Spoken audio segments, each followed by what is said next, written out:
Good afternoon, good evening, good morning. I hope you're having a great Sunday, folks. It's time to stream. No specific keyboard build today because I've got quite a few things I want to do instead. So changing some keycaps on some boards, desoldering and resoldering some switches on one keyboard, and then looking at SWG and GMK and doing a comparison after I got into a bit of a chat with someone in the Discord about it the other day. So that's the plan for today. Right, Reed did get first, saying good evening, 2 hours before the stream, so congratulations, Reed, you did get first again. You did come first. Jehovah in Bed is here as well, good evening, good sir. So is Rue. GTB SG4, I'm just going to call you GT, is here as well. Hello, good sir, thank you very much for being here. Strangely World says, the best possible way to spend my 30th birthday. Well, happy birthday, and I'm not sure being on... watching a stream with me on is the best way to spend your birthday, but I hope you have a really, really nice day. Moons of Empire is here as well. Hey man, I hope you're doing well, buddy. Got a cold glass of Pepsi Max and ready to chill with you all. Nice, I have a great coffee. BK is here as well. Good evening, good sir. Thank you very much for being here. So is Alan UK TB as well. Thank you very much, Alan, for being here. Storesness sends rocket ships. Thank you so much, Storesness. And Jellymaster sends rocket ships as well. And Godzilla Waddle, thank you for lighting up the pink rocket ship and subscribing for 22 months as well. That is very, very kind of you. I'm muted. I'm not muted. It's showing this volume. Even better now you're here, sir. Thank you very much, Reed. I appreciate you, dude. Thank you for being for being here too. Trop D2 says hello, everybody. Moon says evening. Good evening, good sir. He's fine. Thanks, man. I appreciate being called fine. I know he meant it in a different way, but I'll take it. The stream is live, so I can resub. Light me up. You were lit up, good sir. Do you know what? Let's. Oh, there might be a little beep here. I apologize if there is. Oh no, there wasn't. No, good. Okay, I'm gonna light up the rocket ship purely for the birthday boy or girl, whatever they may be. So there you go. For your birthday, for your 30th birthday, without a sub, you have lit up the pink rocket ship. Congratulations. Hey Alan, he says it is great to see you. Thanks very much for being here, good sir. Thank you so much. You're welcome to repair my keyboard. Dixino Moose. Hey man, if you have a keyboard to repair, you can drop us an email and we can take a look at it. I'm more than happy to do that at any time. Can you include KKB and DCS in the comparison? Maybe. I mean, DCS is very, very different. It's not trying to be Cherry Profile. It's very different. It's its own thing. But I can probably put some KKB keycaps in the mix as well when we take a look at it. Yeah. Bazooka and Filio Fisher here as well. Basil the Mighty's here too. 22 months of subs, good to Lord. That's kind of crazy. You're almost at 2 years. You're almost at your second prototypist birthday. Just a couple more months to go. Good evening, chat says Jay Saints. I hope you're doing well, Jay Saints. I hope you're doing well. Frankie1001's here as well. That's a special rocket ship candle for me to blow out, huh? You don't have to blow that one, I promise you, you don't. But yeah. Do you not like pour overs? I do. I just prefer espresso. I roast my coffees that we sell to be more around espresso type coffee, espresso based coffees. Usually I have a flat white. On evenings I tend to have a larger coffee just so it's watered down a little bit more because it's 8 p.m. here, and having a full fat, full caffeine coffee at this time of night is not always the best idea.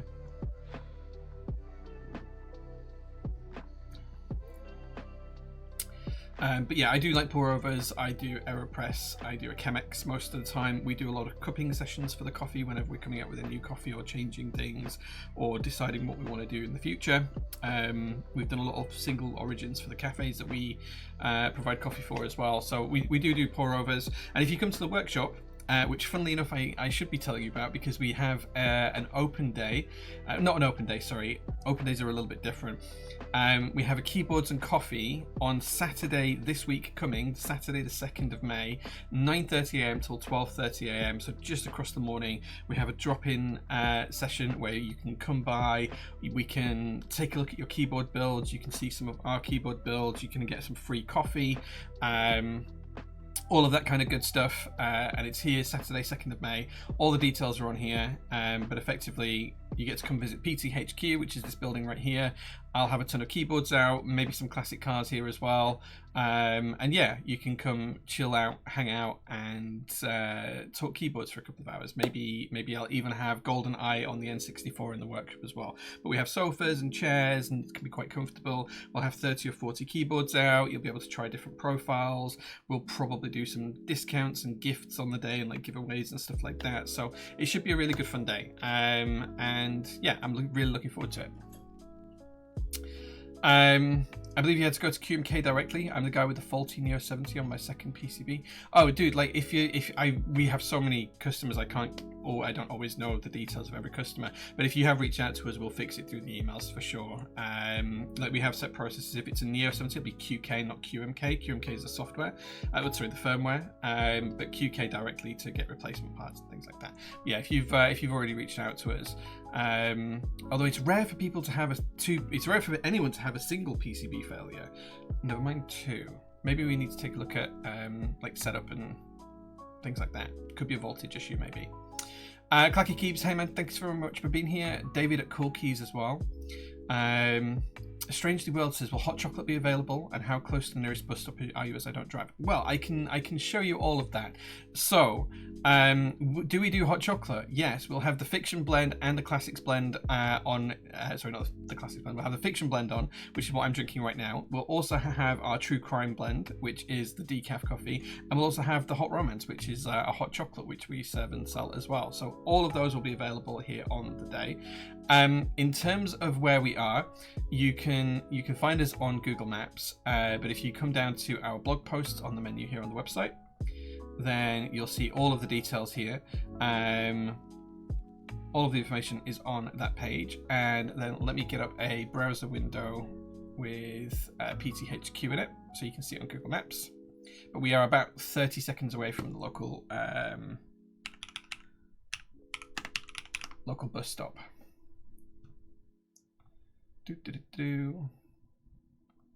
Where is Google Maps? There it is.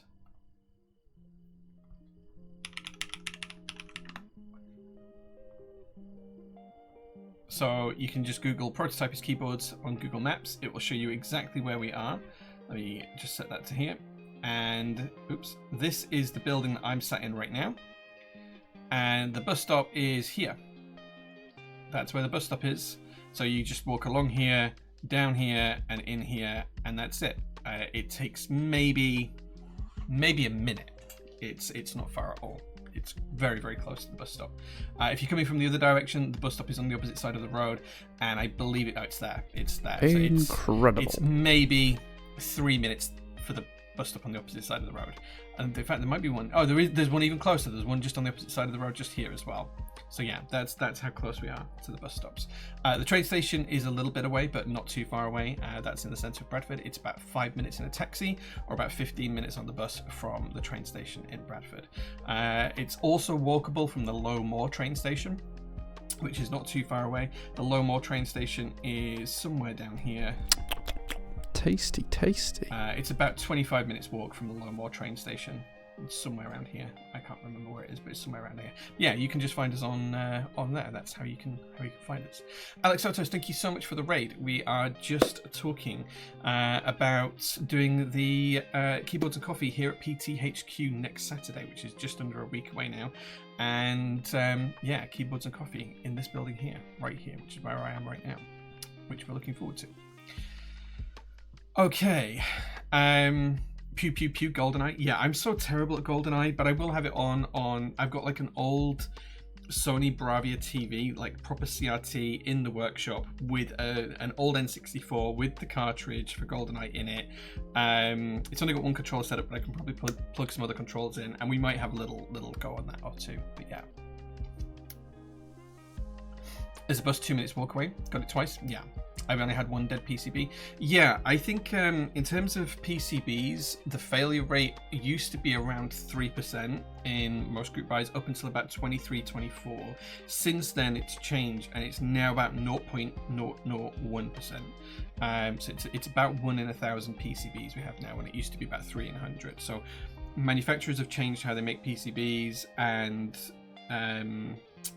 they tend to use better quality components, and we've just learned a lot more in the community about how to design them.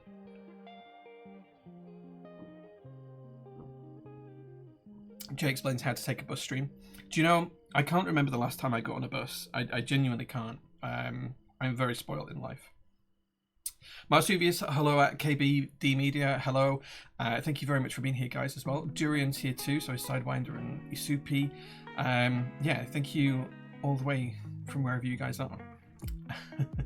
Why is my mug not circular? So, my friend works for the company that makes these mugs, and I have a few different styles. This one, I'll try and show you. It's got kind of like zebra stripes.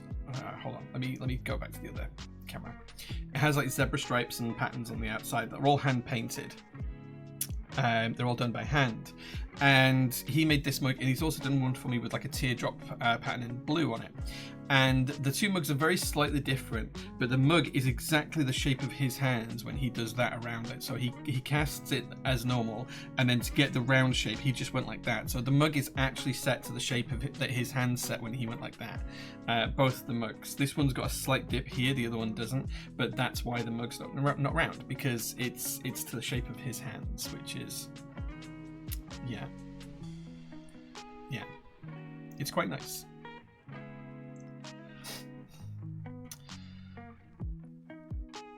Google Map link for PTHQ. Thank you, Mr. Jellymaster. Yes, you can find PTHQ on Google Maps and just pop by next Saturday. There's no need to register. There's no fees for attending or anything like that. If too many people turn up, I might have to turn people away at the door. But the idea is for it to be not as big as when we do open days, which is when we have like staff here and a till set up, and we have, you know, meals out planned for afterwards, and we have like tables set up for people to bring their keyboards. This is very much going to be ad hoc. People come down, have a cup of coffee. Maybe I'm expecting 10 or 15 people to turn up. Any more than that, and I'll be very, very surprised.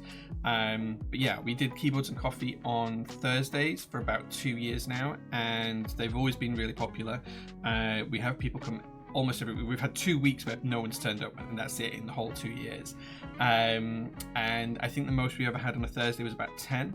We had this really cool day when there was loads of people here, 8 or 10 people, and a guy bought a Neo, I think it was a Neo 65 or a Neo 70, and one guy was tuning his stabilizers, the other guy was like checking all of his switches because he had some vintage cherry switches he wanted to cherry pick from, and between like 4 or 5 of them, they assembled his keyboard here at the workshop whilst I was just making them coffees, and it was like a really good like hour's time. It was really nice. So yeah.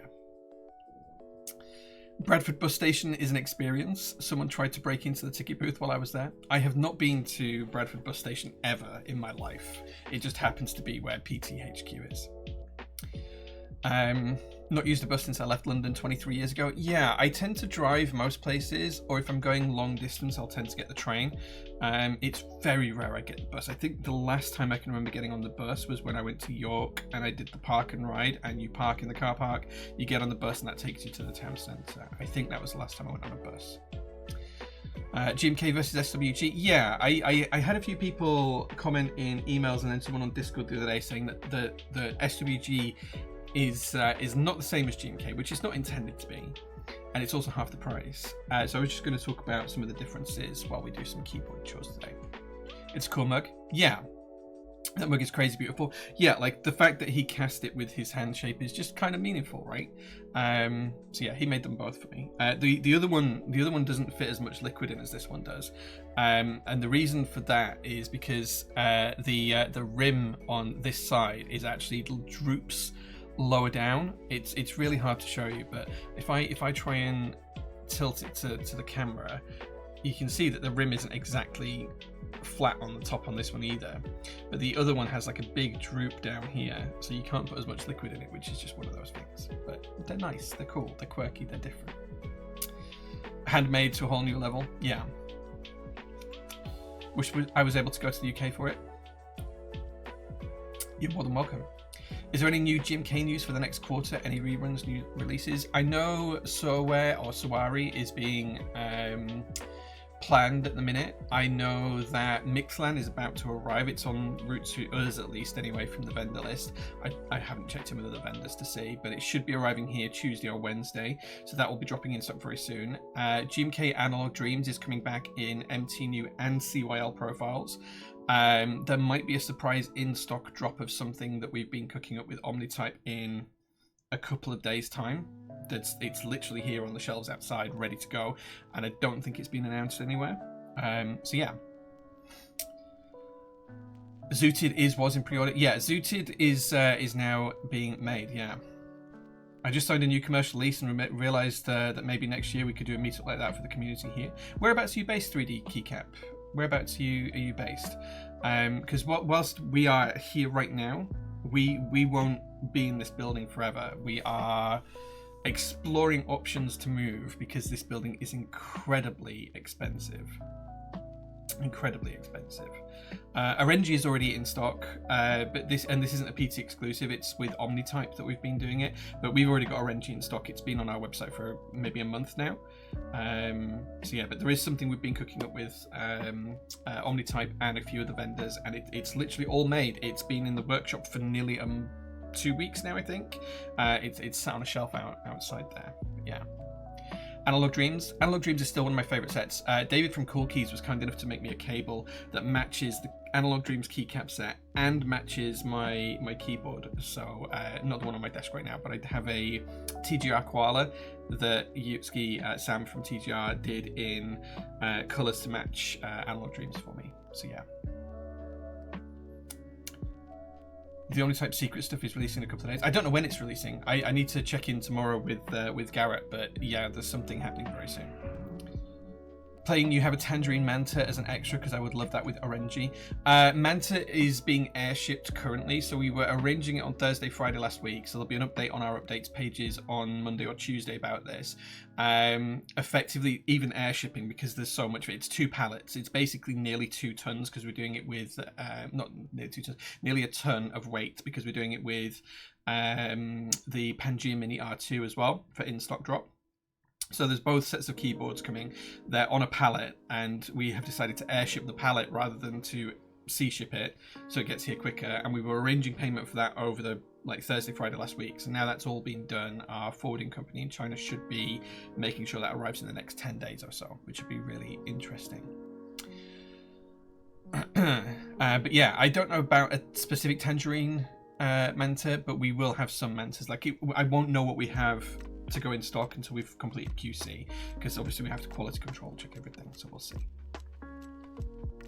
I'm taking full credit for Analog Dreams coming back. Mentioned this Jay last stream, and I'm sure he put a win. I didn't. I had nothing to do with it. It was already happening. It was already planned, and I only found out when the rest of you guys did. Parade told me and chatted to me literally the same day as the announcement went up, so I didn't know, which is rare because usually I'm in a lot of conversations. Is there a plan for Gorp R2? I think some vendors still have Gorp in stock around the world. We sold out of it very, very quickly, but it is a really, really nice set. So I will see if I can get some extras in for that. Let me reach out to GMK. Let me make a note of that, actually.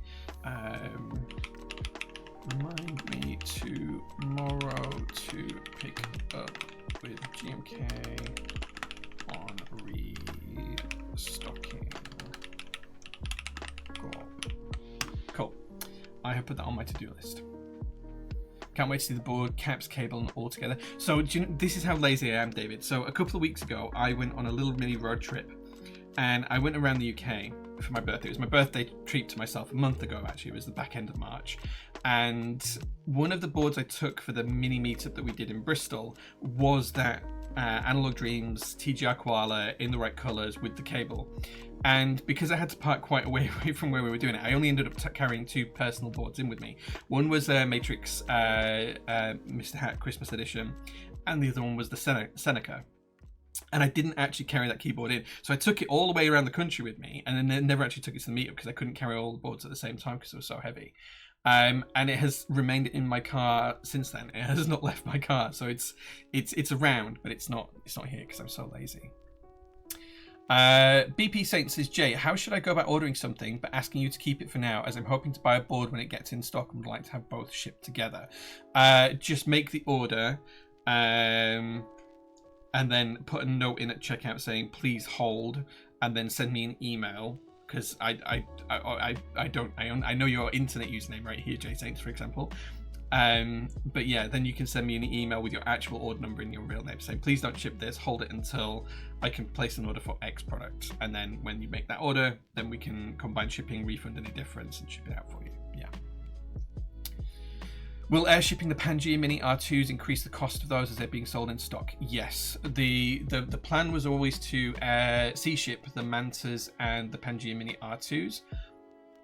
Because we've had quite a number of complaints that we haven't got the Mantas yet, even though they only got to our forwarders 10 days ago, to our warehouse in China 10 days ago. So we even if we bundled it onto a ship straight away, the first day it was there, which is not possible. It would still be in port probably, or still 5 weeks away, based on the current shipping thing. But because some vendors' products were finished before ours and ours left the factory after theirs did, we've had quite a number of complaints from people saying we expect you to ship it sooner. So the only way we can do that is to pay for the air shipping, and then that puts us into a loss for the group buy boards. So then we're going to have to try and break even through selling the in-stock boards at a slightly higher price than we would have done before. That's the only way to keep people happy. I don't know about the cost of the extras yet. No, it's all going to depend on exchange rates for customs when we get the boards in, and exchange rates when we paid for the products to be made. So I need to sit down and work that out. But you can expect 20% over group buy price, I think, is where I'll need to be. So if you look at the group buy price and then put 20% on, it's pretty much where it's going to be, I think. I might need to have a word with you about some theme cables. Do it, Jelly. Get some theme cables. David's really good. He's very good. Please do that. Gorp is one of the better recent sets. I'll see what I can do. How did the Seal 8 group buy? Did it go well, Jay? Frankly, I genuinely don't know. I haven't totaled up the sales and looked at the numbers because it's the weekend. And I think you can technically still... It's technically still order one right now because we haven't turned it off yet, so I don't know yet. Unobtainium blue Cerakoted option would be nice. It would, yeah. How can we get some sets like GMK Miami Nights, Finer Things, on Noiri again? Should we start a petition or something? Baron, I think just making GMK aware that there's demand for the products from customers helps when vendors haven't been able to get in touch with designers. I do know that Apiary was considering running Noiri again. I think Miami Nights is also being talked about. I think Finer Things was a little bit more difficult because that on Masterpiece was a little bit more difficult. I can't remember. One of them uses the Japanese molds that a certain designer paid for and owns, so I can't remember which way around it is. But yeah, just keeping everyone in the loop. And one of the other things that I want to do is a rerun of GMK Royal Alpha. If you haven't seen Royal Alpha, it's probably the best green set ever made. It's fantastic. It's like white mods, white keycaps with green legends on, tertiary sub-legends that were pad printed in a different green. Anyway, one of my favourite sets of all time. In fact, I do want to put it on this board that I'm using right now at some point because it is one of my favourite sets and I do want to bring it back. So we'll see. I was playing around with it on a 40% my Pearl over the weekend and it was like, maybe we'll bring it back. Not like people to be entitled. I don't like to think people entitled. People pay for a product, they want it as soon as they can. The nature of group buys is that they do take a long time, but when a project is as big as the Manta was and different vendors getting shipments at different times, it's understandable that people see, oh, they've got their board, why don't I have mine? I completely understand it, and that's a frame of mind that many people will have.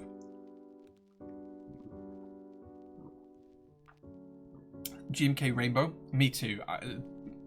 Davina Papaya, I would do naughty things for GMK Rainbow. One of the few there's 3 sets that I have sold from my personal collection that I wish I'd never sold. One is the original GMK Rainbow. The other one is GMK Iris because that has some amazing colors.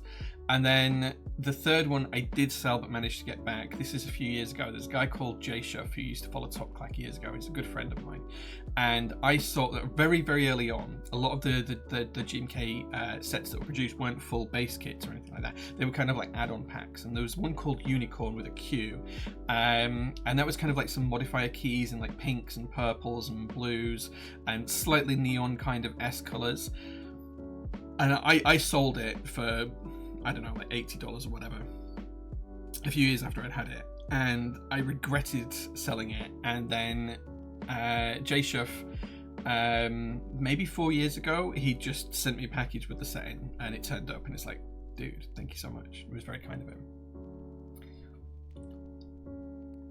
My Midnights will be good. Never managed to get my sweaty mitts on that. Yeah, Masterpiece is cool too. Yeah, I agree.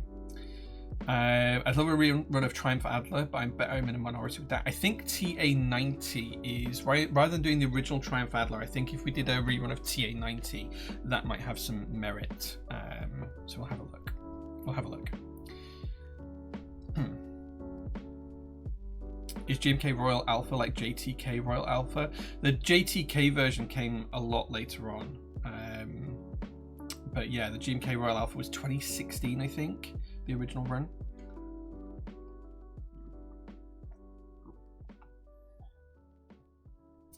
The one set I need for GMK to rerun is GMK Red Alert. That's been run like 3 times now. That should be all over the aftermarket. But yeah, Iris is too wild for me. GMK Iris is such a good set. Let's see if I can find a... It has no ISO compatibility. I would love to rerun GMK Iris. Thank you so much for 40 months of subs. Thank you for lighting up my my pink rocket ship. I thoroughly appreciate you. Oh, there's a good Reddit thread here from 9 years ago. Hold on, let me share this. This is the original IC for GMK Iris. Oh no, I don't have imager access. I'm not on my VPN. But this is the key set. Do you remember when that's all you needed to do for this is a GMK render as well. Do you remember when that's all you needed to do for an IC? No renders, just a GMK like flat lay, and that was it. Those were the times. Let me see if I can find some more images.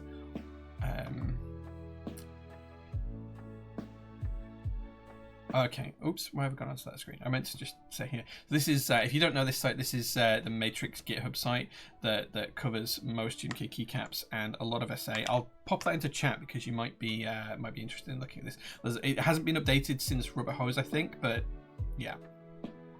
But yeah, what a cool set. Look how it came out. That's an actual picture. That's how it came out. It's such a cool set. I do really like it. Maybe I'll have to see if we can get that remade. Oh, there's a Z Frontier group buy link. Oh, and it's dead. It's a dead link. I wonder if it'll come up. Okay, Iris. No, just the JTK Royal Alpha. Well, there's Royal Alpha. That is the JTK version of Royal Alpha, but there was a GMK version before that that was slightly different in terms of the greens, but still really, really nice. So yeah. Interesting. But yeah, you might want to have a look at this. In fact, it might even be on here. Gito, thank you so much for subscribing and lighting up the pink rocket ship in the background. I really appreciate it. Tasty. Oh, that's Royal Alpha. Royal Navy. Let's see. Here we go. This is the set that I was on about. So the original base kit had white modifiers, and it's based on an old typewriter. I have the old typewriter. I have this GMK set. I absolutely adore it. You could then also buy the green modifiers as an extra kit, and then of course there was kind of like some add-on packs and space bars and stuff like that. But I absolutely adore how this looks. Pokemon Kid, thank you so much for lighting up the pink rocket ship as well. 34 months of subs. 34 months of subs. I thoroughly appreciate you. But yeah, that's one of my favorite sets of all time. And the Triumph Adler one, TA90 is probably the best known. This was, when did this run? Is there a date for it? There's no date for it, but I'm gonna guess this was 2019, 2018, I think. But it was really, really cool set as well. Had some cool keycaps. Yeah, really cool keycaps. Right, okay. Let's get through the whole shilling thing, and then I'll talk about some other PT news. TA90 would love that, dude. I think if you want to buy a set off me, I do have that. I'm just saying, we can figure that out. Drew, I'm sorry you got adverts, man. I wish I could turn adverts off, but I can't. Unfortunately, they're just part of streaming on Twitch. I can either have ads at the start when you join, which just ruins viewer engagement and no one actually stays through the ads to watch the channel, or I can have ads every now and again whilst we're streaming. So you can turn adverts off. There's a beautiful mechanism to make that happen. Yeah, you can subscribe and that will turn the ads off. Yeah, that is the other way of doing it. Yes. Yeah, sorry about that, but yeah, Royal Alpha is one of my favorite sets. It's very, very old though now. Let's get to a chat and then I'll do the whole shill thing. Do you think most people want English alphas for Analog Dreams, or is it just a vocal minority? So I did see some comments from Neflock Riley about this, and the Latin alphas were only available in round 1, which is the version that I use on my keyboard. And during round 1 there were hiragana alphas as well, and then in round 2 it was hiragana only alphas. I think Latin absolutely needs to come back this time round, because there's a lot more people crying out for the Latin version than the hiragana version, and there's a lot of sets on the aftermarket for hiragana. It took nearly 2 years to sell out the hiragana version, so that's for us here at PT. So I think there is definitely more demand for the Latin version. I think if we brought both back, people would pick and choose and the set would just struggle overall. So that's the issue, because the sales of one would cannibalize the sales of the other, and then you just have both not meeting MOQ, which is just terrible all around. So it's difficult. It is difficult right now. Rubber Hose rerun. We'll be looking at Rubber Hose later on, actually, because I need to take it off one board to put it on another board. So we'll be having a look at that there. Gito said J good. Oh, thanks, man. I appreciate that. Shill time. Yay, shill time. You also get to hang out with some lovely peeps if you sub, says Kalain. Yeah, and Kalain. I mean, you are one of the lovely people, Kalain, but you do. If you do subscribe, you get to join the SPC, which is our Discord channel, which is full of some of the most nicest people in keyboards I've ever met, and I have met a lot of them right now. So yeah. Right, okay, let's do the whole shilling thing, because I'm really bad at this thing, but I do need to do it. Right, so what do I need to tell you about? Live group buys. There's a few group buys that have technically ended that you can still join. So KKB Emoji finishes tomorrow, so you might want to join that. Paper 65 I think has finished, but you can still order if you order like ASAP. I think the same for the Equilibrium's got 2 days left on it. This is really cool, actually. It's got mirrored FT columns on each side, and it's just an absolutely stunning keyboard. There it is with Grizion and DualShock. Super, super cool having those function columns on either side. I find them really useful. The Bauer 65 as well. Only 3 days left to get in on the Bauer. One of the best keyboards I tried back in 2019 when I first started PT. Like, it was one of the boards that blew me away that year. GMK CYL Power 2048. It's technically closed, but you can join right now if you want to. We won't actually turn it off from you adding it to cart until tomorrow morning, so you can pick that up if you've missed out on it. And then there's a few other things you might want to consider as well. Like DCS Ball Pit. Why would you not want this as a DCS keycap set? And it will have UK ISO if you're a UK customer as well. SWG Ferrofluid as well ends tomorrow, and this has to be probably my favorite set that's live right now in group buy. Super bright colors, UK ISO in base. What's not to love? Pre-orders, the Zooted pre-order is back up. You can order it again now. We did it as a small batch, but we have submitted numbers, so this is kind of like a pre-order that can sell out now. It was a pre-order that couldn't sell out before. It's a pre-order that can sell out now, so you might want to consider that. DCSL Olivetti, if you've read my blog, you will know that I absolutely fucked up on how many extras ordered. I ordered 300% extras of this because I love DCS Olivetti. Please don't make me regret doing that. Please buy it. And if you do buy it from us, the UK customers get a free UK ISO kit. They're only available through us, not through anyone else. So you might want to consider that as well. And then in-stock stuff. What have we dropped in stock recently? So you can have a look at our full in-stock range. We dropped in stock the dual shot accent kits. So these look really good with beige keycaps. Someone showed me a screenshot with them, like a photograph that they'd taken with JOG beige keycaps, GMK dual shot accents on a grey keyboard, and my god did it look good. So yeah, so that's there. Blot R2 is now back in stock as well. The international kits for this should arrive tomorrow if you've ordered an international kit set. Unobtainium Blue is in stock, but the base kit's already sold out, so you can only buy the novelties kit now. That's all we've got left, just the novelties. But they will go with other sets as well, so you might want to consider that too. Substance R2 desk mats, these are back in stock as well. And you might want to pick up the Mictlan ones, because Mictlan will be arriving at PTHQ this week. Mictlan Rebirth will be arriving here very, very soon. And of course we have tons of other things as well. The other thing that I want to call out as well is you can get a discount on the JOG keycap set. In fact, I've already done this. I've added it to my cart just to show you. So you can get £14.57 off JOG already. You can go to checkout and add it to cart, and there's a discount code in chat. I'll pop that up now. I hope if I spelled discount right. Oh my god, I've spelled that so badly wrong. There. You can use the code that's there, which is JOG stream discount, and you will get a discount on it. Here you go. So you'll save £14.57. So a full set of JOG keycaps will cost you £32.50 if you pay VAT, or it'll be even less than that if you don't pay VAT. It'll be £27.08 if you don't pay VAT. But that is a pretty cool keycap set that we did to match the old school die sub. So SAG would be what we were trying to do, but it has ANSI as well. So ANSI and ISO, made by JCS, and we were trying to replicate the old Cherry die subs in the best way we possibly could. So we've got the old Windows keys in there. It's a fully featured base kit with numpad, UK ISO, ANSI, 7U bottom row, multiple stepped caps locks and bits and pieces that you could possibly need. So yeah, you might want to consider picking that up, considering it's now much cheaper than that, 35% off with the discount code. As well as that, you might also want to pick up some coffee. We do have our coffee available at all times, mostly for coffee shops, but you can pick up 250 grams, 500 grams, or 1,000 grams, all from our website. Fiction Blend is what I tend to drink most of the time. We also have hot chocolate and a decaf as well, so you might want to check those out too. Right, okay, shilling done. Let's go back to talking about some updates.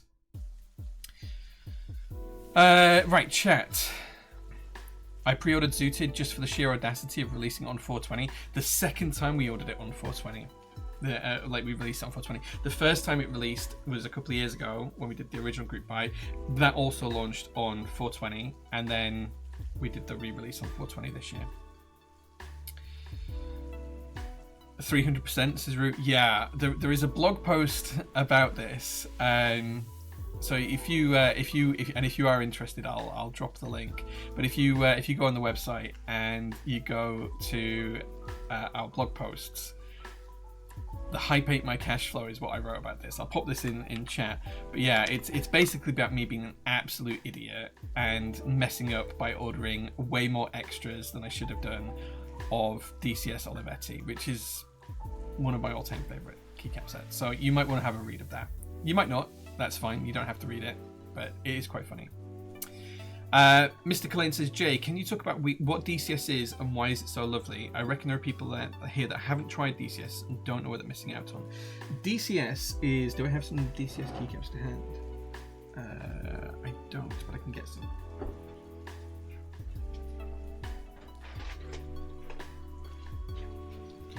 This is DCS. DCS is a keycap profile that is somewhat similar to Cherry, but it's made by Signature Plastics. It's its own thing. It's not identical to Cherry. It's just similar. It's a cylindrical profile rather than spherical, which is what Signature Plastics are known for. It is double shot, but they also do a PBT version, which can be die subbed as well. And it comes in every colorway you can think of. The difference here, unlike GMK keycaps, is it's actually quite thin. So if I grab a GMK keycap set, I'll show you. This is a standard GMK keycap. It's, in fact, rather than hold them up, I'm I'm going to zoom right in so you can see. This is a standard GMK keycap. It's thick. This is from Hyperbeige. It's thick and it's double shot. This is a DCS keycap. You'll notice that the outer walls are much, much thinner. And the reason for that is because it's designed to be a thin profile keycap.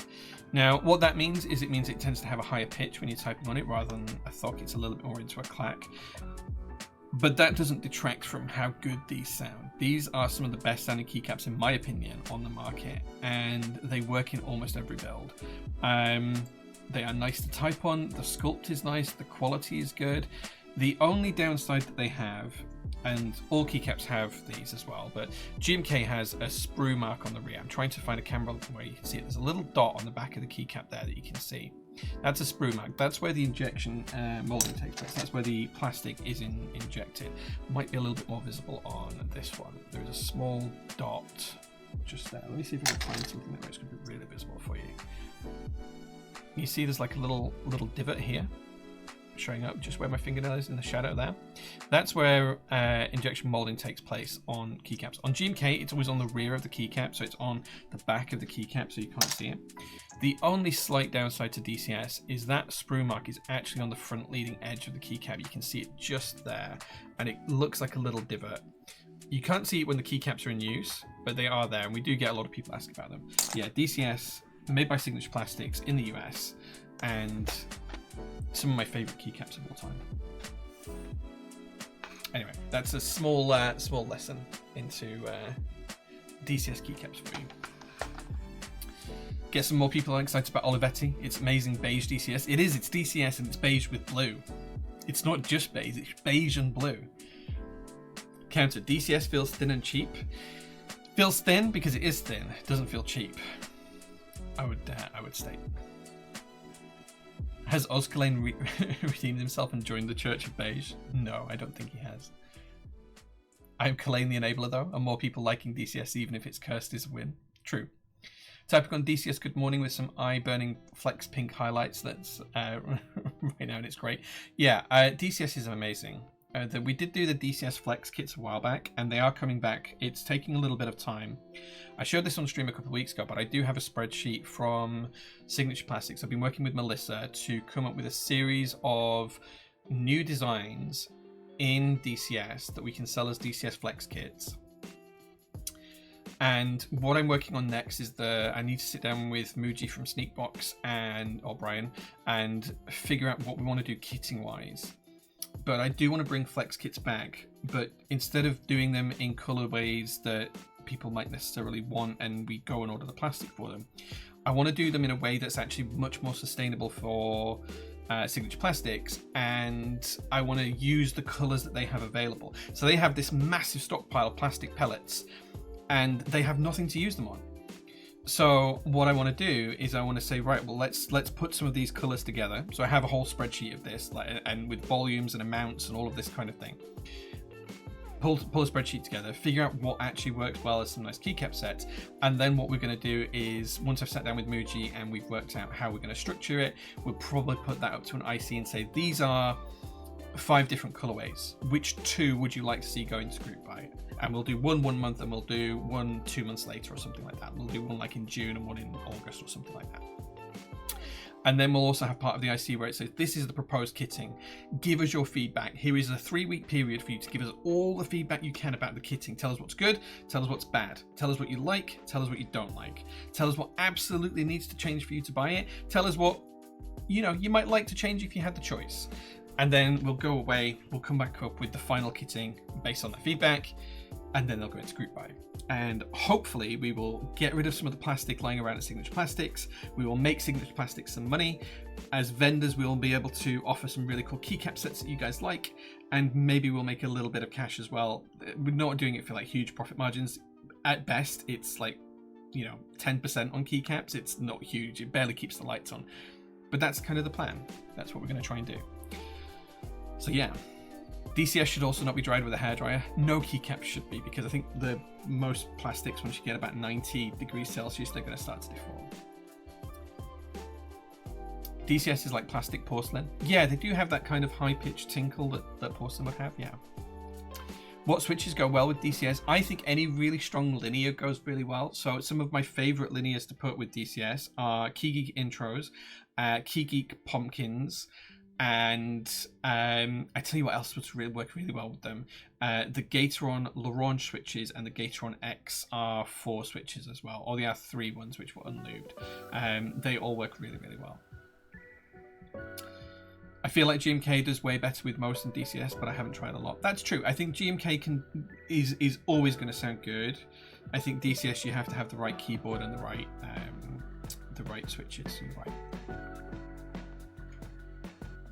I'm still kicking myself for missing the pink alphas and the flex kits. Well, there is good news, because if you go to our website right now and you go and look at in-stock keycaps,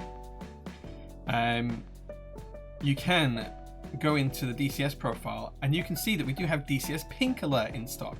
So you get a whole series of pink and white keycaps, which is the set I have here, incidentally enough. So that is in stock, so you can pick up pink keycaps. There is also DCS R4 accent kits, and there is some DCS stuff in pre-orders as well. So there's DCS Olivetti, there is DCS Solar Green, there is DCS Polch, which is pink Dolch, and there is more DCS always coming as well, because it's one of my favorite profiles. So yeah. That's a good idea, because coming with 6 colors at the same time is unaffordable. Yeah, I think the issue with the flex kits before, speaking with Melissa, and this is my own interpretation, I'm not using like any specific data or anything that Melissa's told me specifically, I'm just reading between the lines, is that whilst the flex kits sold quite well, because they were split over so many different colors, it ended up being a net loss for them, and they didn't, I suspect they didn't make any profit off of it, because it was just such a big project, but it was so differentiated with so many different colors that it became hard to manage. I have blue, pink, and grey flex DCS, plus all the white and black and white sets. Tons of flexibility in there. Absolutely, yeah. But maybe you want to pick up some DCS keycaps. Right, PT news then. Where do I need to start on PT news? So we've already talked about Manta and Pangea Mini. They're being airshipped over to the UK. Should be in stock in about 10 days' time, and group buys orders shipped out in about 10 days' time as well for Manta. Before that happens, GMK Mixland, both MT New and CYL, should be here this week. We'll try and get orders shipped out as fast as possible. I think there will be still some orders outstanding for desk mats, because the desk mats haven't arrived here yet, but they are on the way from what I remember. If you do want to split your shipping and have desk mats shipped later on, you can drop us an email and we will arrange the extra shipping cost and sort that out for you. Michelin extras will probably be up at the back end of this week, I think. If you do want them, I would advise you to be quick, because we have had a lot of interest in them. But that's happening this week. Tomorrow we're going to have a late start. Mel and I have a 90-minute each way drive to go and look at something in the morning that we have to do from a business perspective. So I'm picking Mel up at 7 a.m, which is a really early start, and then we've got a 90-minute drive, and then a half an hour meeting, and then a 90-minute drive back. So we won't be starting packing orders from over the weekend until around lunchtime, but we should be able to get through everything we need to do, and then we'll be ready for Michelin when it arrives during the week. There's a few other things happening as well. We've got a ton of stuff sat in our warehouse in China right now, and we are arranging that to be sea shipped over. That's probably going to take another 5 to 6 days to get everything done, like documentation wise, and get it loaded onto a container and get that onto a ship and everything else. So that's going to set sail hopefully soon. Sharon is back at the end of this week, which is really, really good, because I've been struggling to keep up with some of the paperwork in her absence. And then I also have to have a meeting with my accountant this week as well on 1,000,001 different things. So yeah, there is lots and lots of stuff going on and happening over the next week. So if you're interested in any of that, please follow on Instagram, because I do document a lot of things that we do on Instagram, especially behind the scenes kind of stuff. I also talk about it on the Discord server as well. If you are interested in joining the Discord server, links are below. And then the other thing that's happening is at the end of this week on Saturday, we have keyboards and coffee here at PT Workshop. That Saturday is incredibly busy for me. We're doing keyboards and coffee 9:30 till 12:30. I then have I have a friend who's coming over for keyboards and coffee, but has also promised to do some work for me on something else, like another project outside of keyboards. So we're going to do that for a couple of hours in the afternoon. Sharon is back, and I've been I took Sharon to the airport and dropped her off because she's been away for a whole month. She's actually getting a lift back, but their car is here, so I have to then come back to the workshop to make sure that they can pick up their car, because their car keys are here as well, so that they can pick up their car and get home.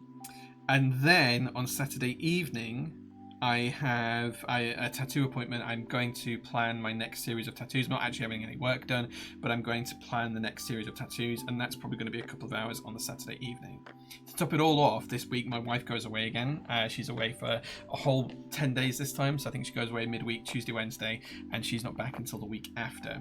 So I have 1,000,001 things to do for that as well. Like, I have more time to look after the dog, and yeah. And plus, between all of that, I have two houses to go view, because we're still trying to find a house to move to. I need to find some time to go to the barbers because I need a trim. And I also have a lunch meeting on Friday, which is really, really important to me, that I can't miss, which is an hour's drive away from here as well. So that's going to lose like 3 hours of time on Friday. So it's just a manically busy week this week, but we will try and keep you guys up to date with everything. Laser Keiko, good evening. Thank you very much for being here.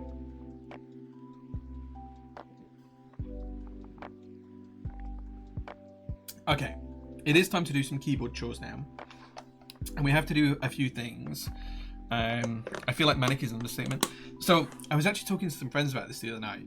I've been in a bit of a funk for the past 10 months, I think, where I wouldn't say I was depressed, because I don't like to give myself labels like that, but I have not been myself. I have not been as enthralled by topics. I have been struggling to find motivation for things.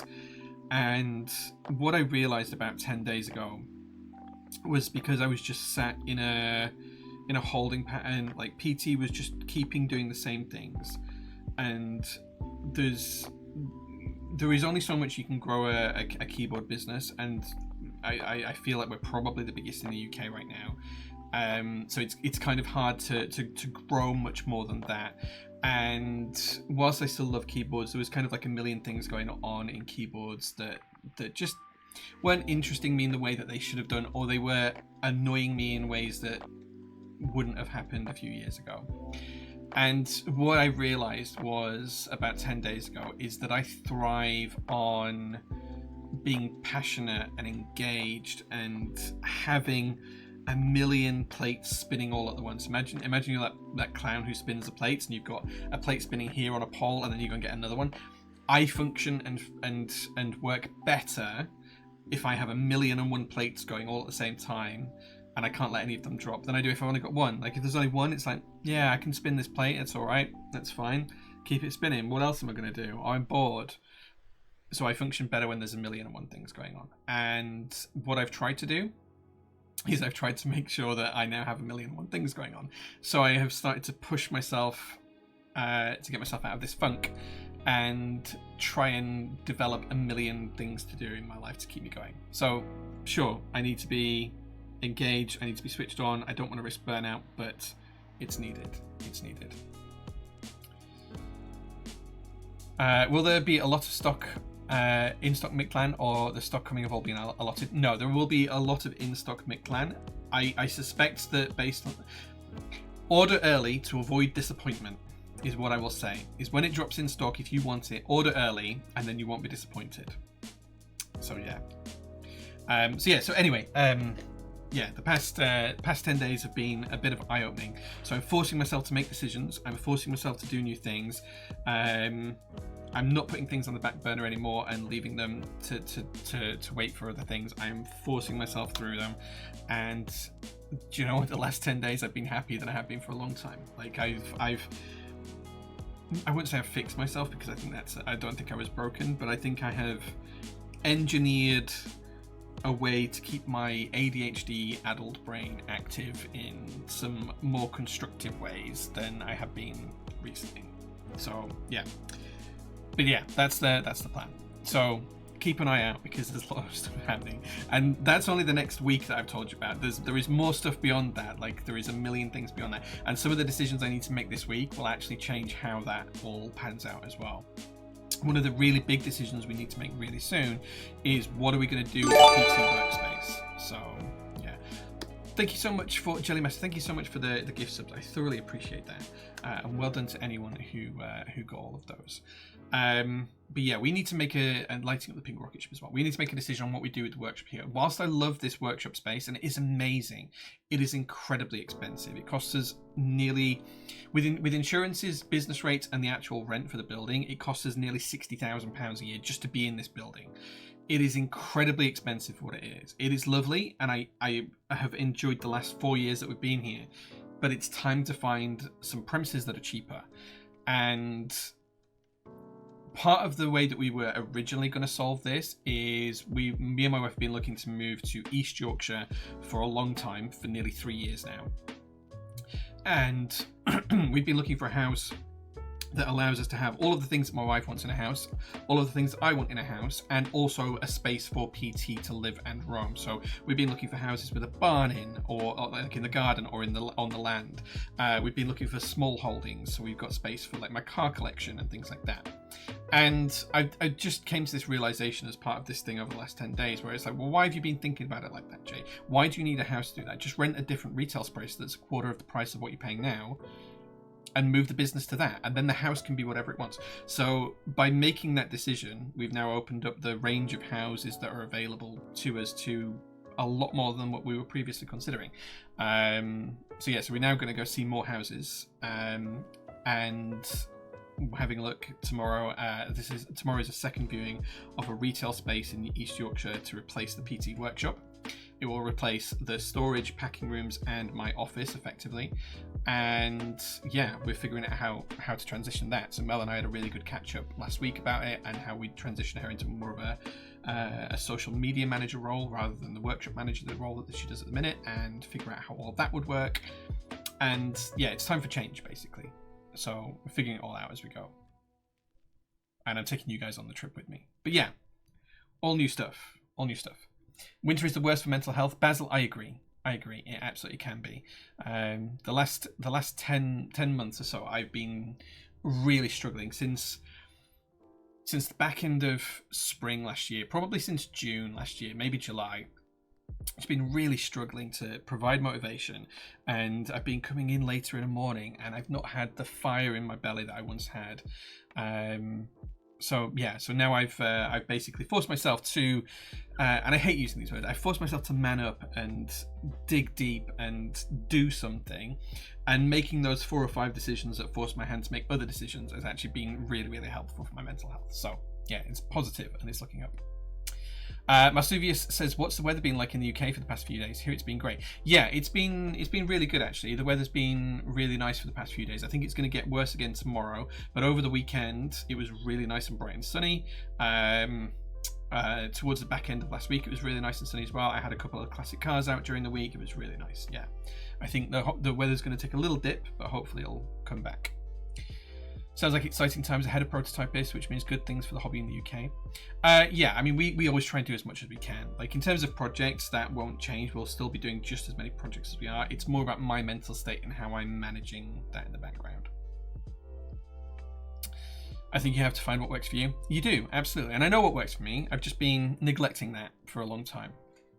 Jay's not motivated is other people's hyper-effective without denying the real toll that not performing at the level you want takes on you. I perform best when I'm under pressure, and I struggle to not disagree with what you've said there, Colleen, but I also don't want to say it because it makes me feel weird to say that.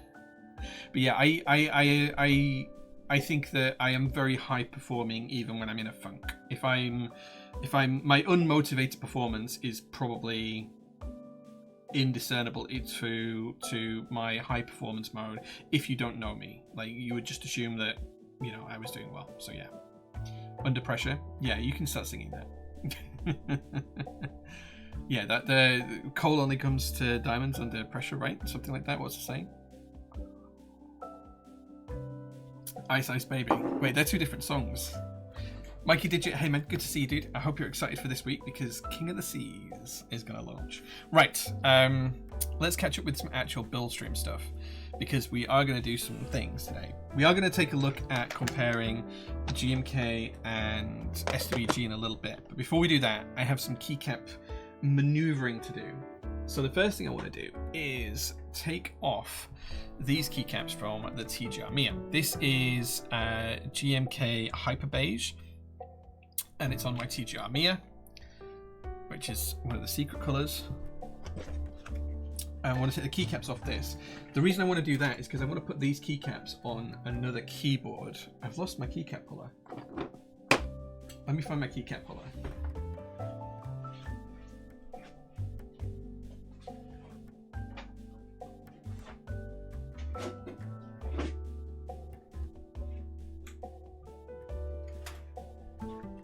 I have no idea where it's gone. It was on my desk and I have no idea where I've put it. Where on earth has that gone? I was literally using it the other day. Okay, I'm gonna have to go grab a keycap puller. Give me 2 minutes, guys. I'll be back in 2 minutes.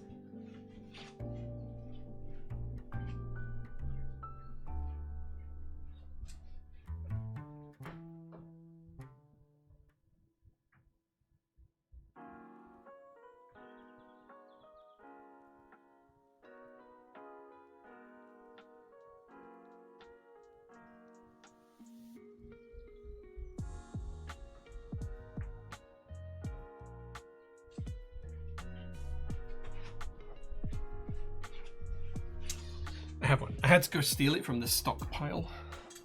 This is one of the turnt wood pullers. These will be in stock at some point. We have a load of these at the workshop. Yeah, I just need to take photos because they're all different. But anyway, I have a keycap puller now, so we can take the keycaps off. Ice Ice Baby and Under Pressure have basically the same bass line. Once you've heard it, you can only hear it. Yes, I know of that, but I would still say they are different songs.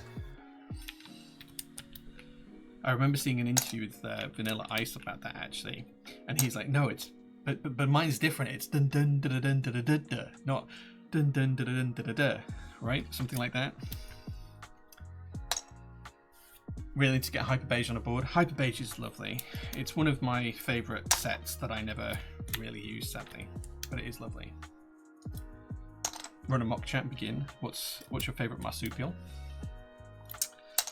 I think my favourite rodent is a capybara. Marsupial.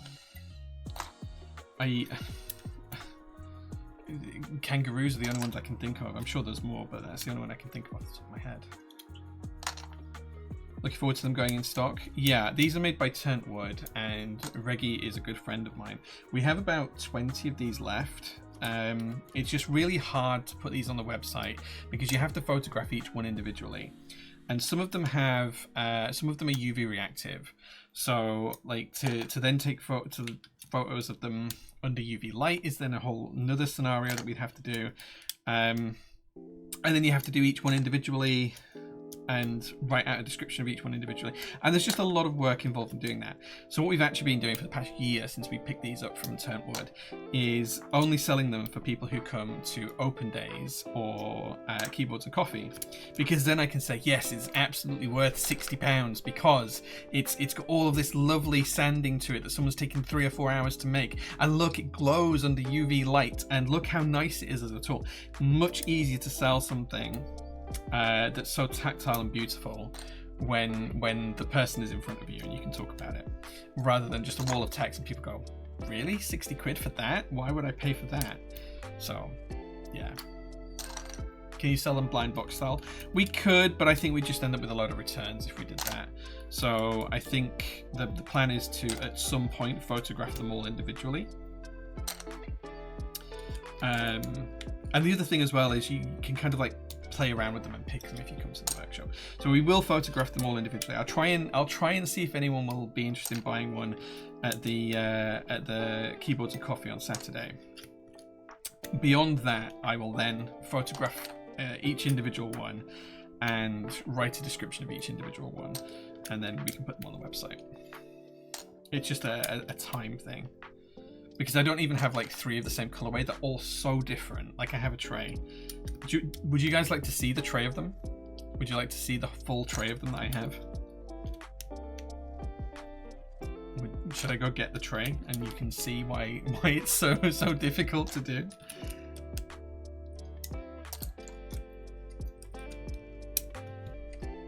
Get the tray. Okay, let me finish taking these keycaps off and then I will go and get the tray.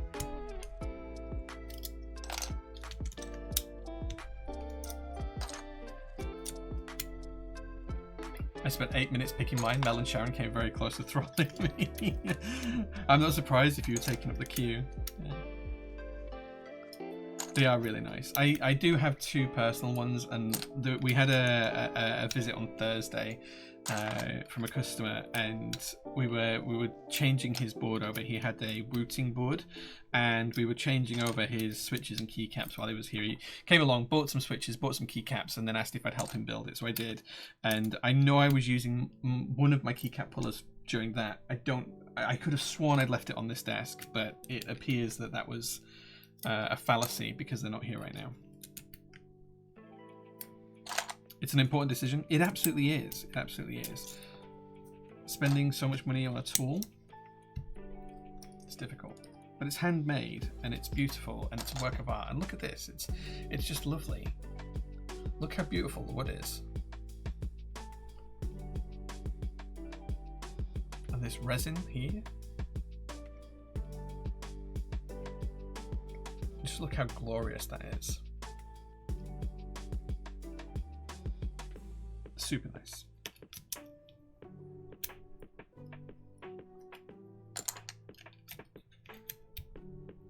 Yeah, they are lovely, lovely things.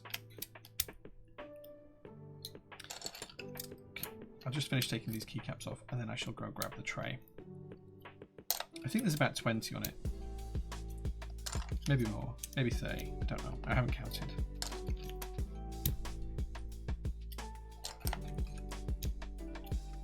I know about half of what we had. I think we sold about 10 in Germany at the GMK meetup last year, because that's where we picked them up from Tentwood. So we literally picked them up and put them for sale within about 5 minutes at our stall in Germany. So yeah. Right, okay, that is the TGR Mia, all de-keycapped. There will be some more keycaps going on that shortly. But let me go grab the tray of switch pullers so you can see them in a bit more detail.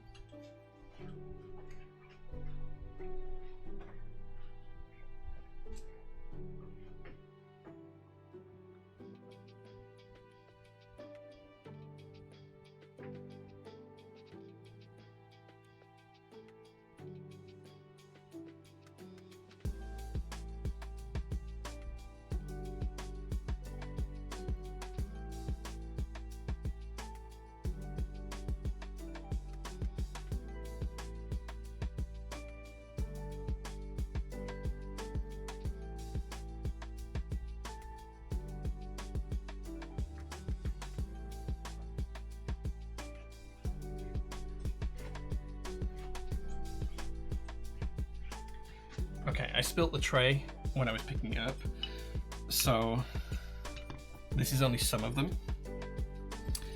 But you can see they're made by Tentwood. And there's all sorts of different ones. Let's zoom the camera in a little bit actually so you can see a bit better. So for example, there's this one,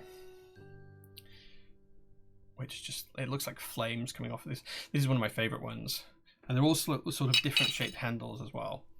So there's all sorts of different shaped handles. This one's got really dark resin in it. See the resin there? It's kind of like a dark blue. Some of them have got like cracks in the wood that have been filled in by resin, and like little spots.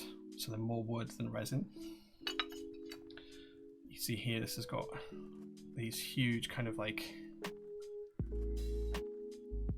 amazing bits of wood and then purple and teal resin. Some of them have like a sparkle effect in the resin. I don't know if that's coming across on camera very well. Camera, please focus. like a sparkle effect in the resin, which is really, really cool. This one's really nice. This is one of the ones that went on to become styled for RNG. Oh, look how beautiful this is on the other side. Almost clear on one side.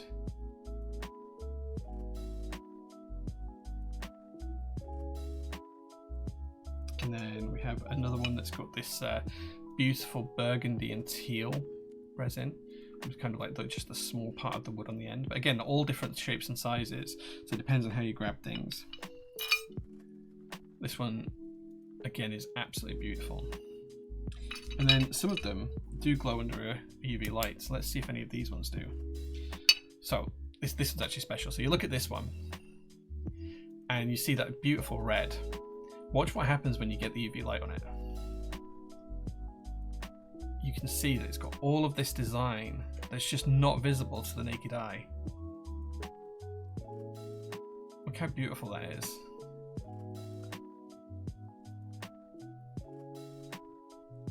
It just becomes something else.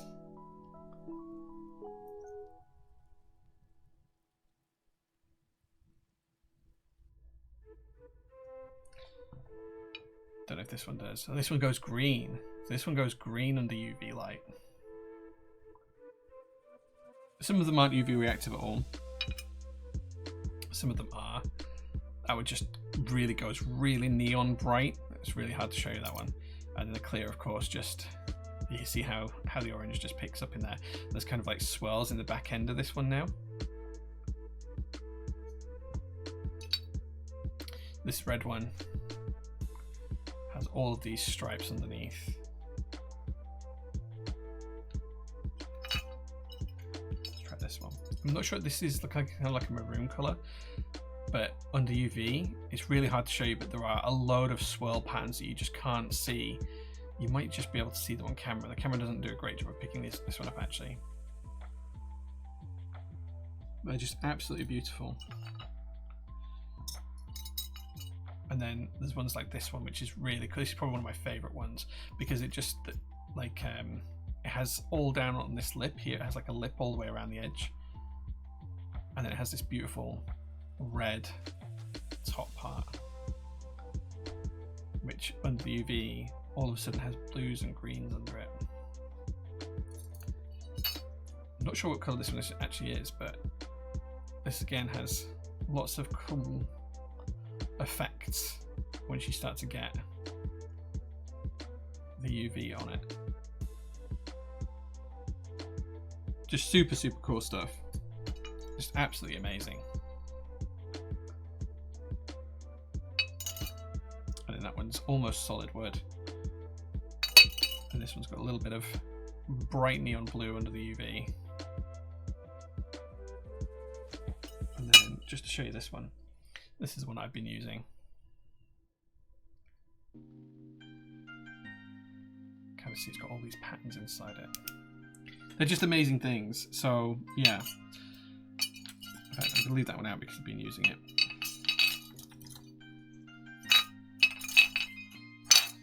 So I know they're expensive, but I hope that gives you a little bit of understanding as to why they are so expensive.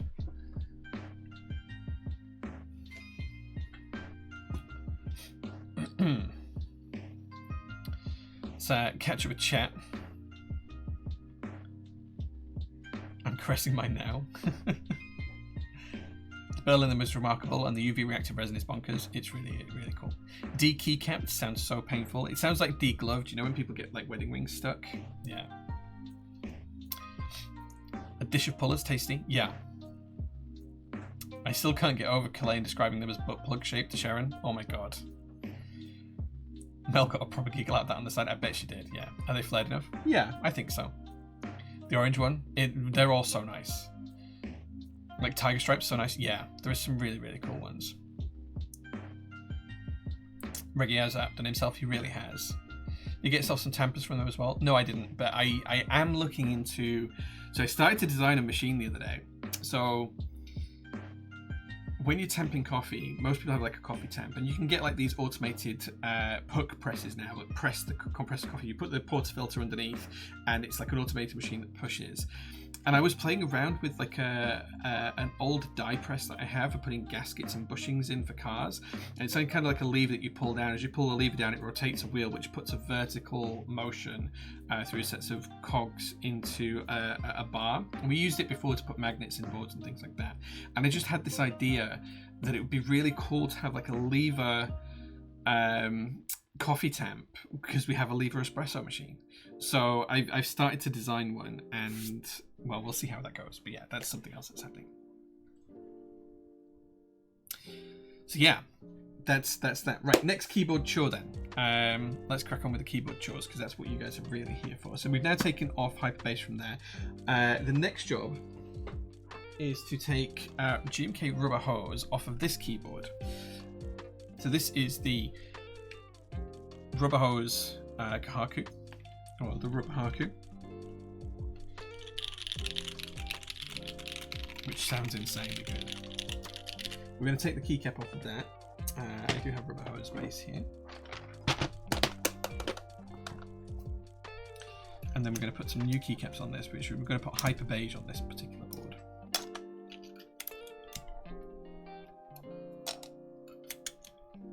So yeah, so if you guys have got any questions, maybe about keyboards and coffee, or about upcoming events in the UK this year, or anything else, keyboard related or otherwise, now's a good time to ask, and I will do my best to answer for you whilst we change these keycaps.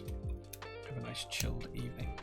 And then once we've changed the keycaps on this board, and we have put GMK Hyper Beige on this board, we're then going to put this keycap set, which is GMK Rubber Hose, on the rubber hose Jane that I have, which is just off screen to the side of me.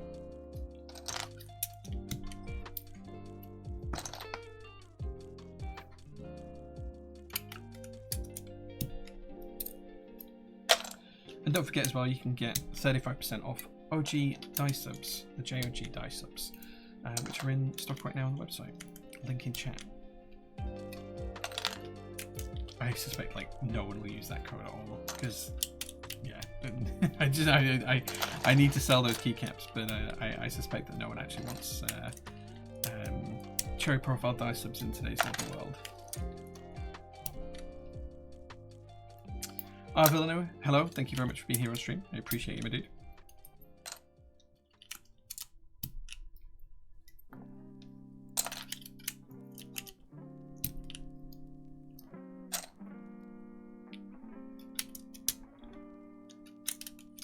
Has PT decided if you're running the group buy for the KB40 or the Nui Nui?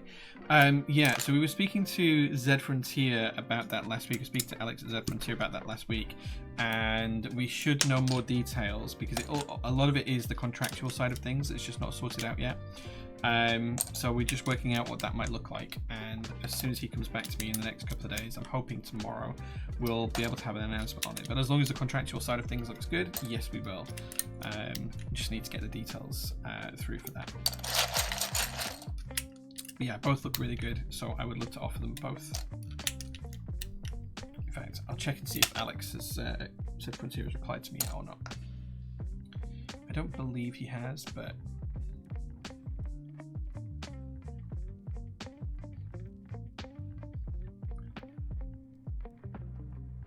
no, he hasn't.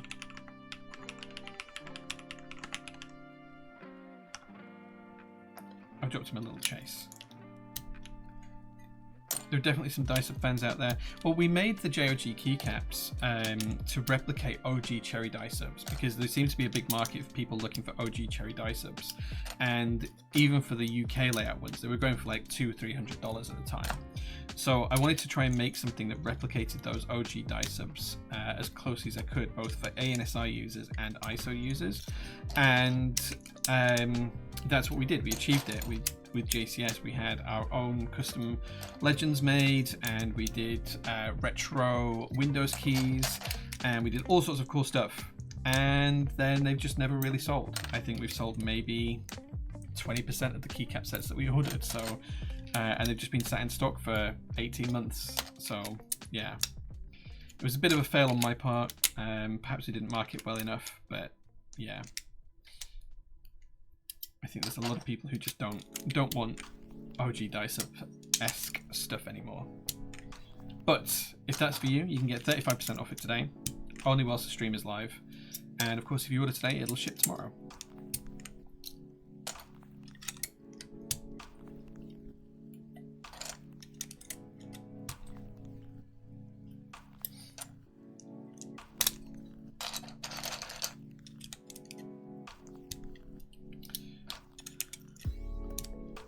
Love PPT dice up for silent builds. Yeah, actually, do you know what? Now you've said that, we do have some of those some of those JOG keycaps on a board with the Wecht Nafu silent switches in, and those are probably the best silent switches on the market right now.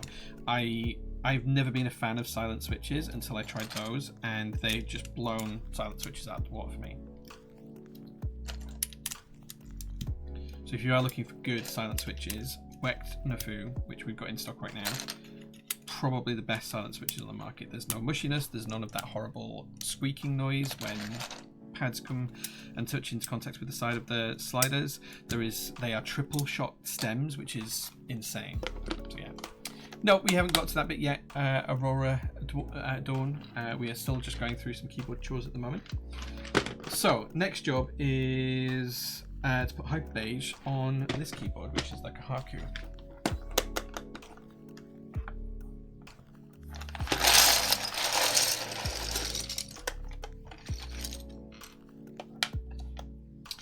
I do love Hyper Beige. That's SWG. It's also not that one. It must be, by process of elimination, that one. Right, okay. Don't need the shift key, don't need that shift key. I don't need that alt, don't need F key.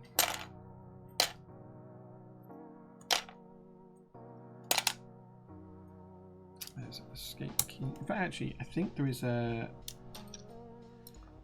teal escape in this one that we'll use, actually. Control, Alt GR. Don't need the isometer. I haven't decided what I'm going to put here yet, so I'm just going to put some keycaps to the side for this. I don't think I'm going to use numlock. I'm going to use end. There's that teal escape key.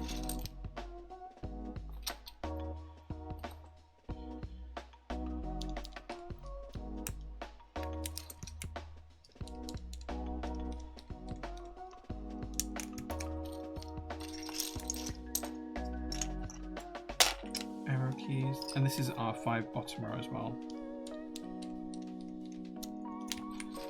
This is a little bit steeper than what most people will be used to.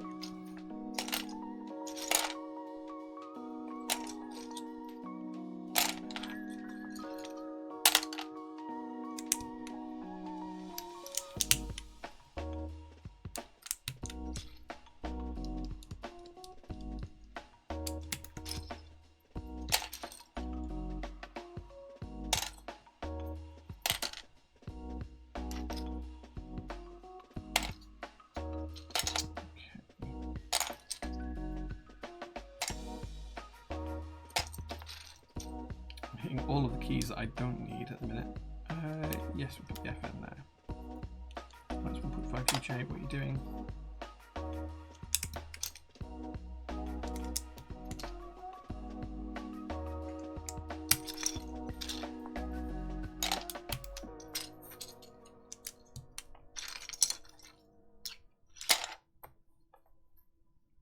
I don't think this set has UK ISO, so I'm just going to assume that it doesn't, and we'll fix it later on if it does.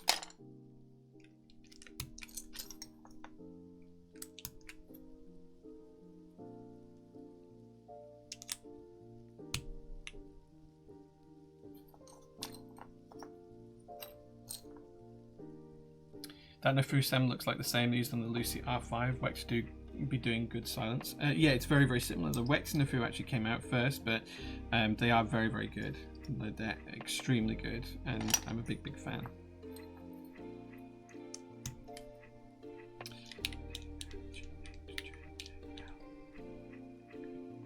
just making sure I've got the keys in the right spots there.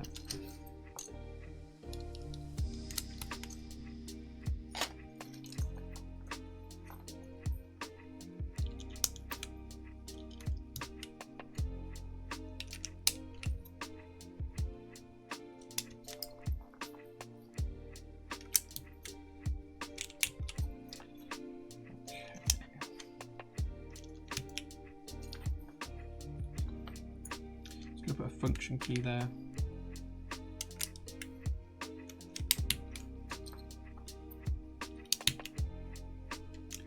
Finish building up our arrow keys. I'm going to change that FN key for a slightly different one. There we go.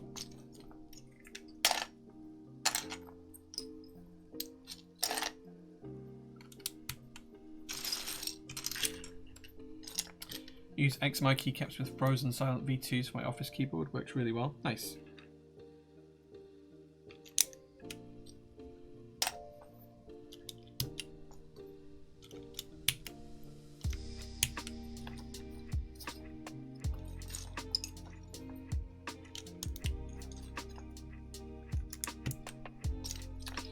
Okay.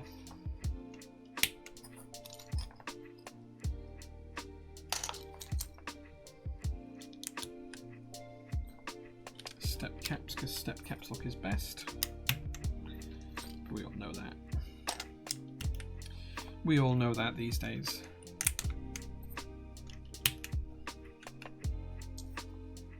Oh yeah, step control. Step control I think is best. Because that will not be caps lock at all on this board.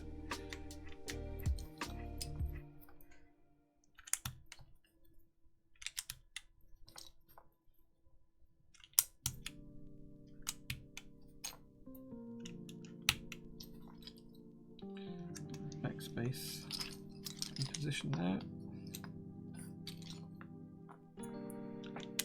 It's the bottom row down.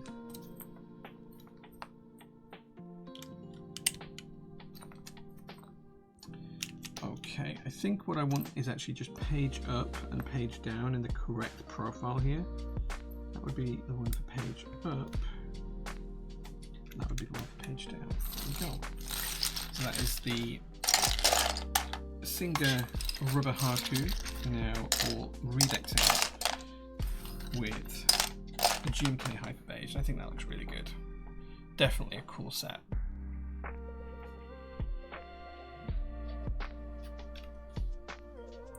Super, super pretty keyboard.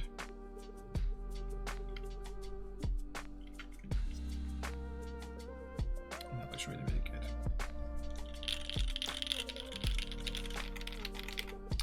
Okay, now we've done that, it's time to put some keycaps back on the TGR Mia, and I think we might just put DCS Pink Alert because I have it to hand, and the pink will go really, really nicely with the grey of the case. So let's do that.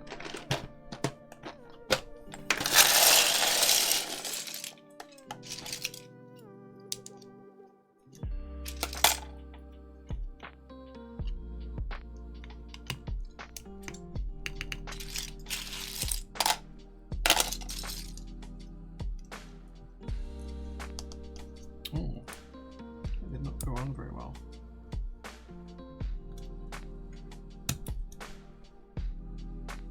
This is where type plus stabilizers do not want to play very nicely with DCS keycaps.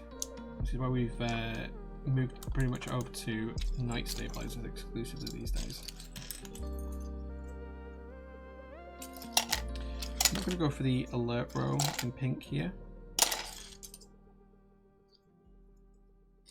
We can get rid of all the pink keycaps, I think. Just go for the classic black look. Sorry, pink on white look.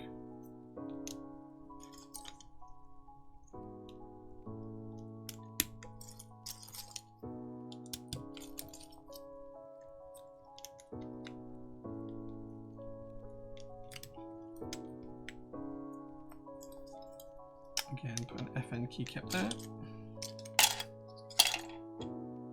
But maybe we go for the pink escape key. Let me just have a pink escape, maybe. Maybe we go for pink enter. Yeah, let's do a pink enter key.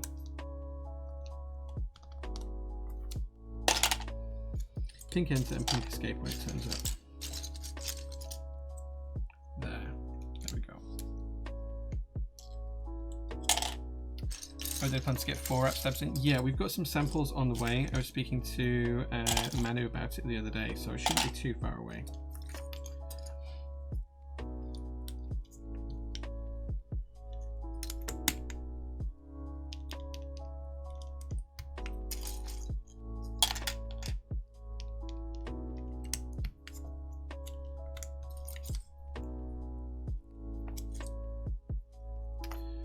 Quite decided what we're going to do here yet. We do have UK ISO, but I'm going to use the 2 heart key instead of the 2 apostrophe key.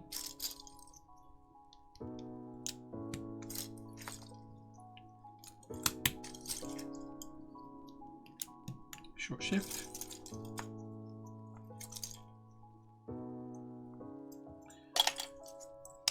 Don't need any more of the pink keys.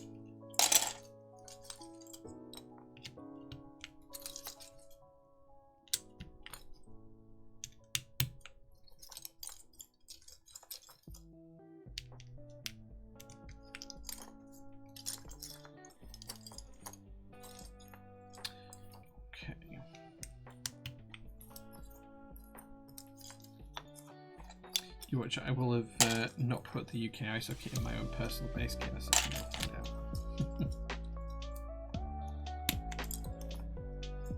No, we do have UK ISO. There's one of the keys. There's another of the keys.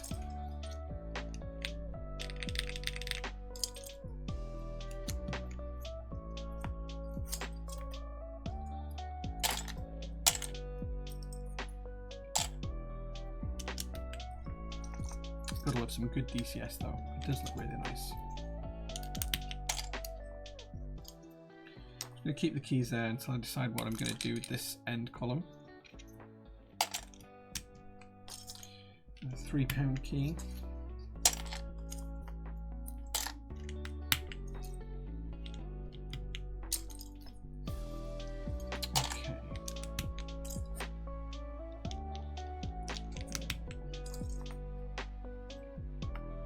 Definitely going to put an FN key there, so I'm just going to keep that there for now.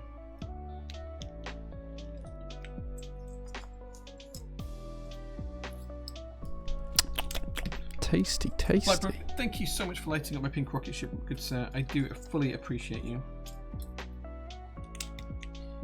And that is 47 months of subs, dude. It's kind of insane. Okay, I'm definitely going to have print screen up at the top. Definitely going to do that.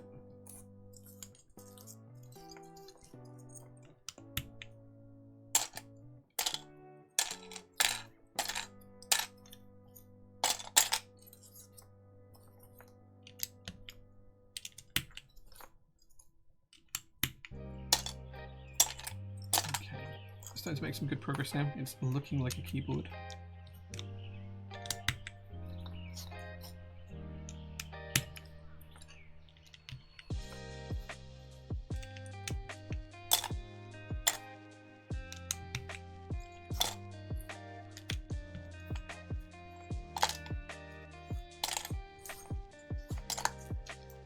There's the 2 that we would normally use for UK ISO, but we're going to use the little heart key.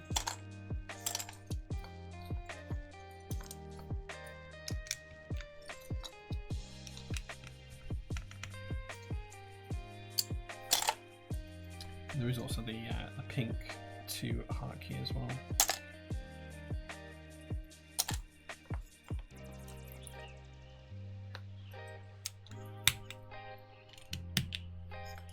Step caps look, step caps is best.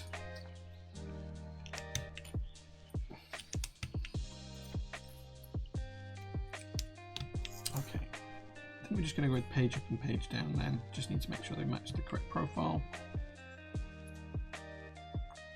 There we go.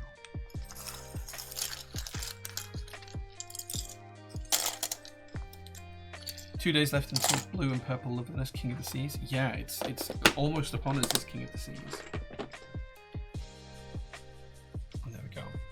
There is TGR Mia with DCS Pink Alert with UK ISO.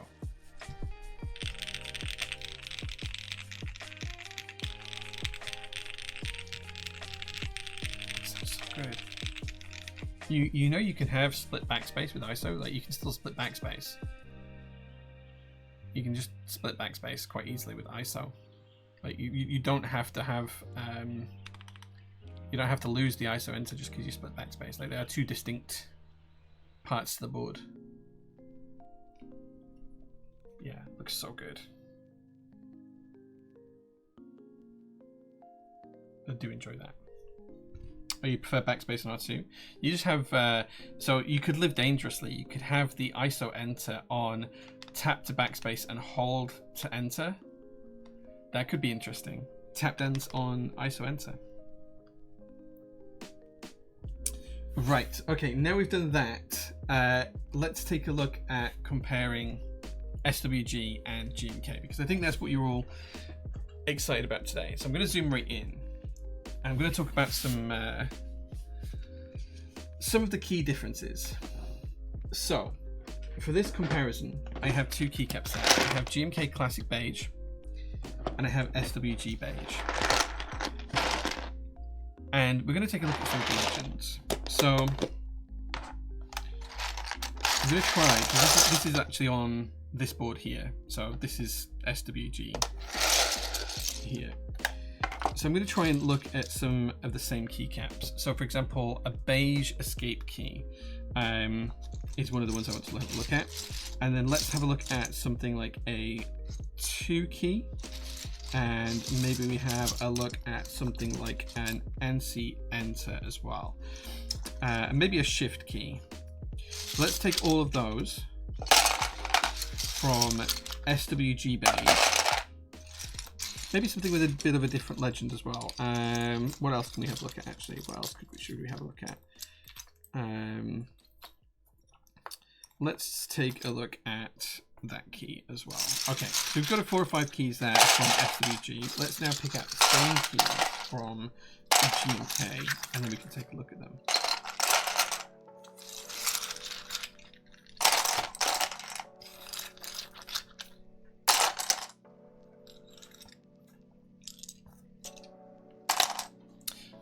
Yes, the space bar is on this board here. Okay, so now we've got those keys from SWG. Let's have a look at the same keys. So we've got, is that the same shift? Yeah, and bear in mind that these, whilst these beiges are slightly different colours, they're not designed to be the same colour. So we're not looking at colours here. We are just literally going to be looking at legends and design and things like that.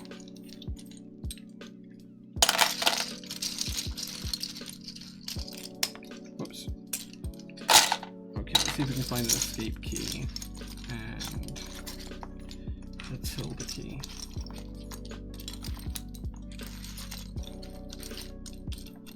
It's like doing the world's worst jigsaw puzzle. You're looking for a pattern recognition. I'm knocking keycaps all over the place. Right, okay, so we know it's none of those. The other one I was looking for was GMK Hyper Beige to do this with, but it's on a keyboard and I don't know which keyboard it's on, so I couldn't use that today. Okay. Why can I not find either of the 2 keys I'm looking for, or the 3 keys I'm looking for? There's the escape key.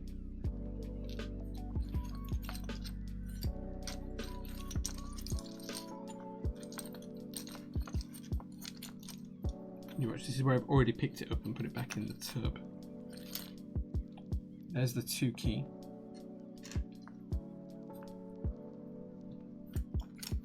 In fact, you know what I should have done? Let me get a keyboard that's got no keycaps on it. We'll just put a whole front layer on it.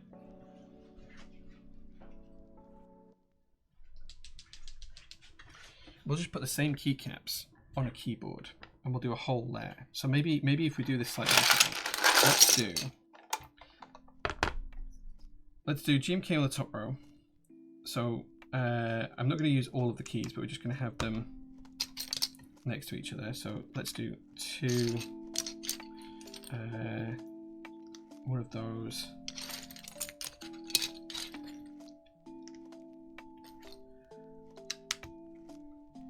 And then we can do the enters and things in hand later on. Okay, is that the same size shift? Yeah. Okay, cool. Right. So let's do a few different keys, and I'll put exactly the same keys underneath this row from SWG. So we're going to start with that one. Oh wait, we have the beige tilde.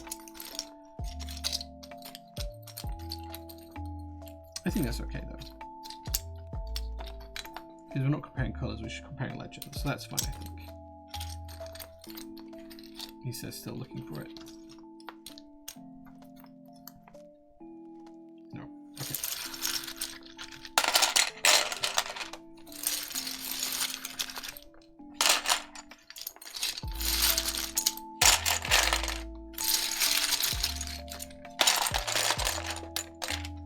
Keycaps everywhere. I don't think this set's even been mounted before this classic beige. There we go. Right. Okay. So then we can have a look at exactly the same keycaps for SWG underneath. And then we can compare legend to legend. Let's try and give you guys a little bit more space to see what we're doing. So we want a 4 key with the $ on, and the plus equals key.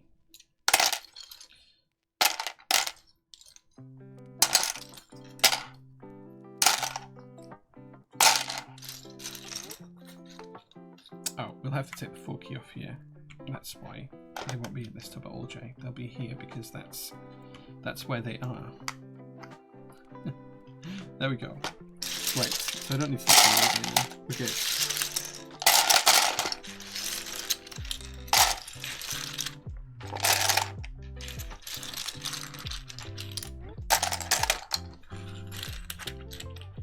So I think people have been very concerned that SWG keycaps are very different to GMK. Now we're not talking about color here, but let's zoom as far in as the camera will go actually, so I can show you up close. So we have GMK, we have SWG. SWG will always be on this side, GMK will always be on this side. So when you look at the two keycaps, the colors are almost identical, as you can see. There is a slight difference in real life that you can't see on there. One of the only things that is noticeable straight off the bat is the texture. Now, there is a little bit more texture on the GMK keycap, which you can probably see there, than there is on the SWG keycap. Probably look a little bit grainier on your screens. But then when you look at the legends, whoops, this is really hard to hold them together.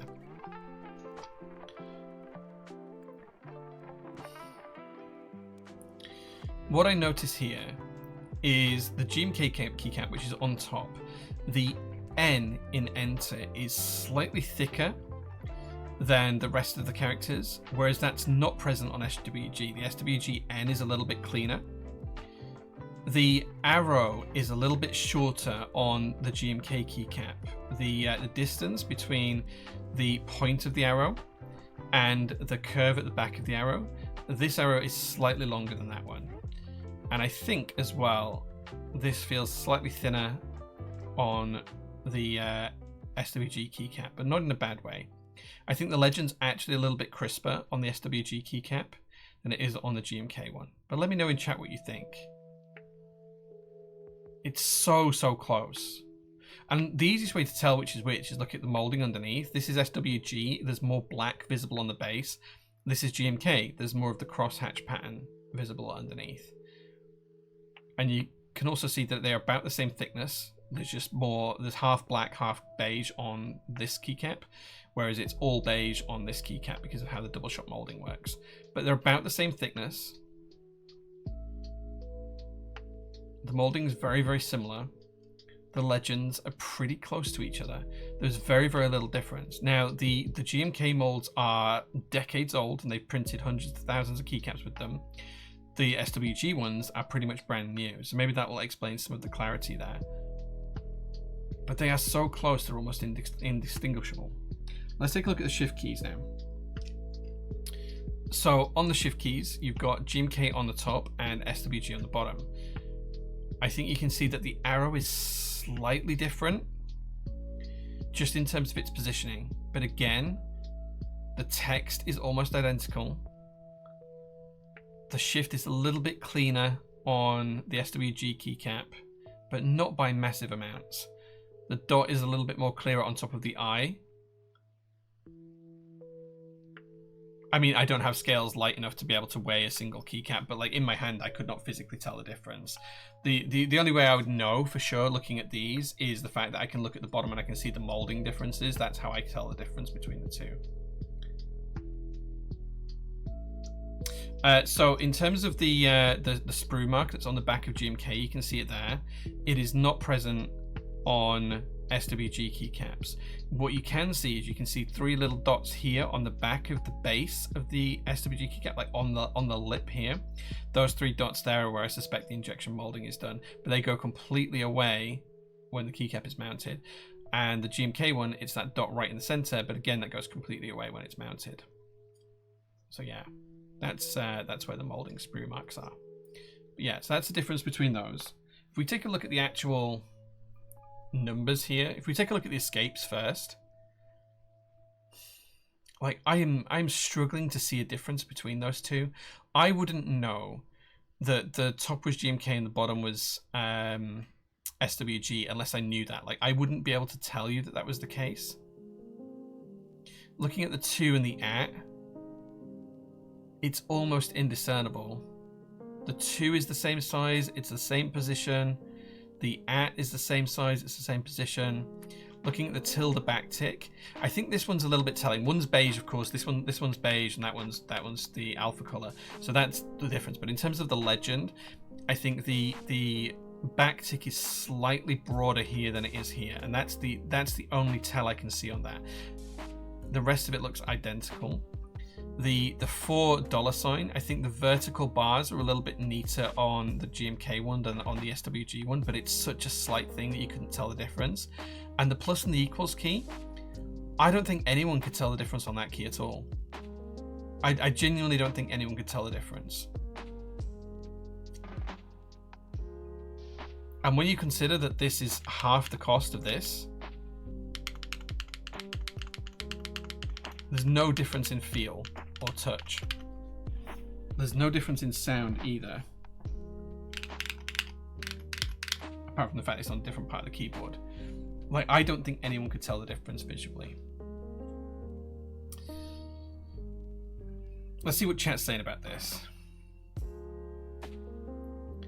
I like how ISO looks, but I mean, oh, we talked about that, yeah. Do you have the new spacebars from SWG? Yes, on there, yeah.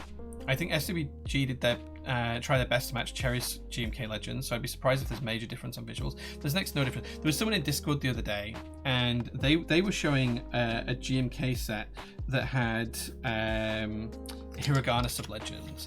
And if you don't know this, the GMK sets with Hiragana sub-legends, they actually use a completely different mold for the whole key for all of the characters, all the legends and the characters and the tertiary legends. And that makes them thicker. So on those sets, the 2 is thicker. In fact, I can go grab a set of this and show you the difference. Give me 30 seconds, let me grab a set.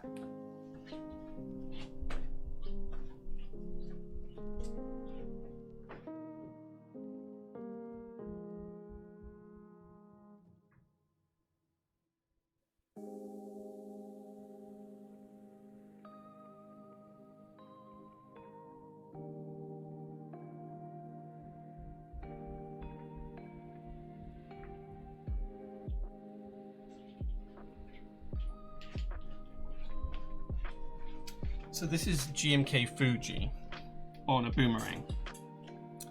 And what I want to show you here is these are GMK keycaps, these are double shot keycaps, just to prove the point. These are double shot GMK keycaps. But there are two versions of the, I can't remember if it's Hiragana or Katakana, but there's two versions of these sub-legends. One of these versions, let me just, in fact, take the 2 at key, because that's what we're looking at here.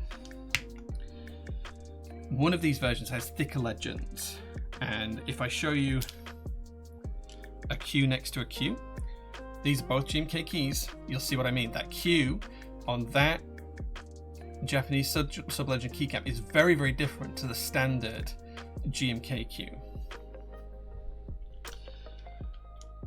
And when you compare those molds from GMK, same manufacturer, that too is significantly different size to the SWG2 and to the standard double shot GMK2. It is a physical different size. Again, if I hold that up, that's next to the GMK keycap. You can see that too is wildly bigger. It's wildly different in size.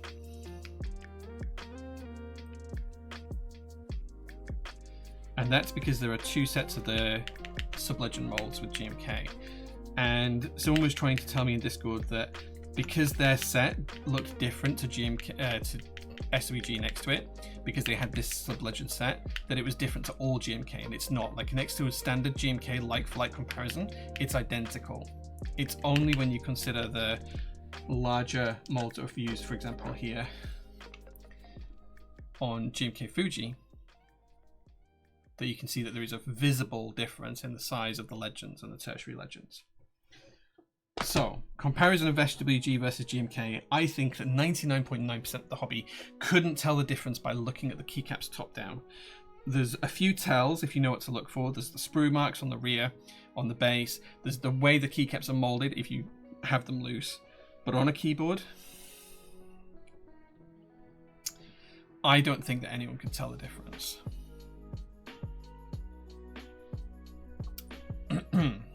This is an exercise in the corporate wants you to tell the difference between these 2 pictures memes. It is.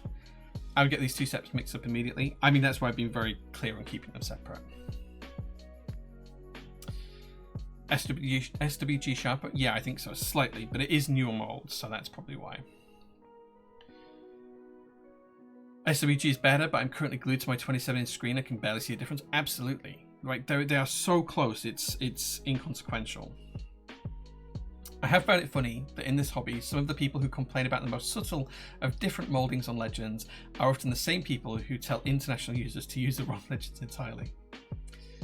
Do SWG have the little mold release point in the back? We talked about that. Arrow looks thinner on the SWG one, slightly thinner, and I think that's just because the GMK molds have worn away over time, and that's why the legends are slightly thicker on GMK.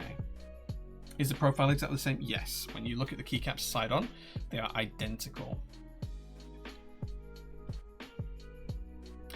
Given we're splitting hairs here, one set is about £60 and the other is £120, SWG is darn good. For the price, these are unbelievable performance. Can you compare the UK ISO 2 key to see how the apostrophe is shown? Yeah, I mean, it's I can absolutely do that. So this is the UK ISO 2 key. In fact, I'm going to put it up here so I can keep the GMK and the SWG. That's the SWG set, sorry. That's SWG. And let's grab the GMK2. In fact, I don't have, this set doesn't have UK ISO, so I can't show you that. But that is the SWG2 apostrophe key.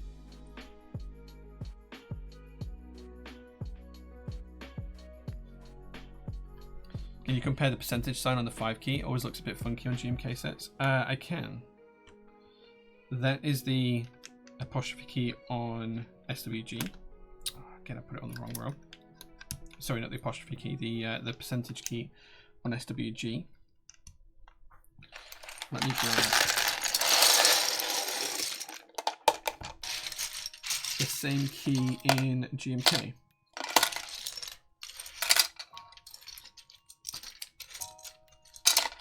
It might take me a second to find the key, but like the point remains that these are so close that unless you really know what to look for, you will not find a difference between SWG and GMK. The differences are so slight that you would need tools beyond the naked eye to be able to see them.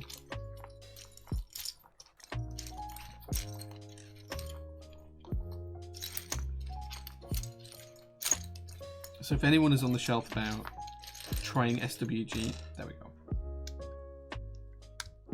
GMK, SWG. GMK on top, SWG on the bottom. Tasty, tasty. Mango Keeps, thank you so much for the raid. We're currently just comparing GMK and SWG keycaps, and they are pretty much identical.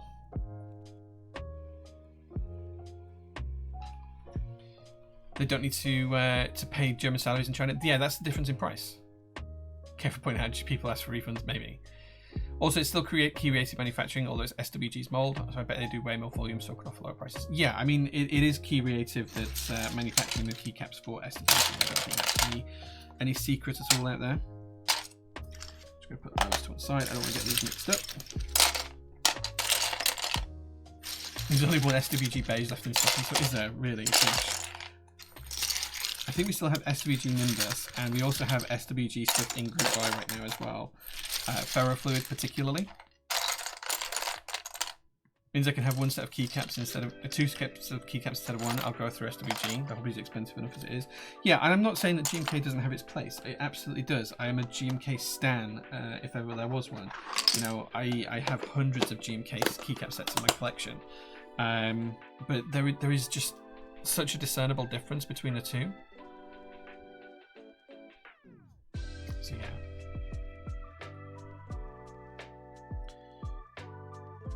Can't wait for SWG to have molds for my local layout. With MOQs, it makes sense. I mean, we do UK ISO for pretty much all SWG sets, so I think other variations must be doable. The biggest sell for me is that SWG actually has extensive kitting, proper split spacebar support, 5 key 40s, and it's still half the price of a normal poorly kitted GMK base kit. I mean, kitting's a different thing entirely. Kitting is difficult with GMK, and it's difficult with SWG as well. There is times when it's hard to get what you want from SWG too, but it's interesting. You know, it's nice to have another alternate choice on there. Typing on SWG beige on my 65 core plus speak, nice. Really interested in trying the SWG thin version when we get it. So that's going to be a DCS competitor, and that is currently in tooling at the moment. That's something that's actually going to be doing it. Do we have any SWG in group buy right now? Yeah, if you go on the website, and I can't drive the website at the minute because I can't see it, we have in pre-order we have SWG Euler, which is based on the GMK set, which has double shot sub legends, which is pretty cool. We have SWG Rubber on pre-order as well. Those two are all in the process of being manufactured. UK ISO in both of those.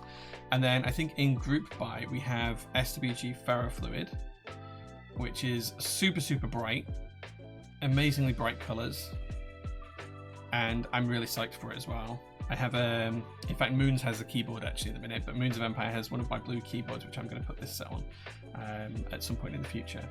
So yeah, super bright sets. And Midnight Rainbow is coming back, and it's going to be available in SWG as well. But it's 60 quid for the base kit, £60 for the base kit in group buy.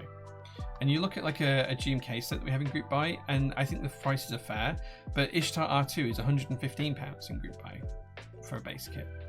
SWG Classic Red is in group buy as well right now, and SWG Pre-Press, which is 60 quid for all of that. Look at all of those space bars that come in pre-press with UK ISO and base and everything else. Look at that for a base kit, and it's £60, and you've just seen the quality of them, right? Combo Breaker, £128 in group buy. And don't get me wrong, I really love this set, and I will be buying this myself. UK ISO and combo and Windbreaker colors on beige, that's absolutely up my street. But it's nice to have another alternative that's available for a much cheaper price point. Interested in how Ferrofluid turns out. Me too. Once I got SWG Beige and I liked it too much, I went ahead and bought SWG Bolch and Euler, and they were still cheaper than one GMK set. Bolch and Euler combined. Yeah, absolutely. Ferrofluid is really bright, yeah. I can't wait for an SWG Weave set. What set would you like to see in SWG? Slight color difference. Well, I mean, it's designed to be different color. Like there is a tiny difference in color. It's only on the beige keys, but like if I didn't tell you which row was which here, you wouldn't be able to tell me, I don't think. And you know, it is supposed to be a different color. It's not color matched or anything. It's just supposed to be beige. They have a slightly different feel, but not by much. Once you've used them for a week, they feel identical. Gurukawa is still in color sampling. Gay robot. Yeah. Skeleton soon with a collab board. Yeah, that's not too far away as well. Afresh, hey man, good to see you, my dude. Afresh, we need to talk Decimates actually. I need to message you. I like to support the fact that we have an EU manufacturer. I wouldn't like they going the cherry route or completely outsourcing production and losing another staple. However, competition is good for everyone. The point is, like, you know, we can have different keycaps at different price points really easily now.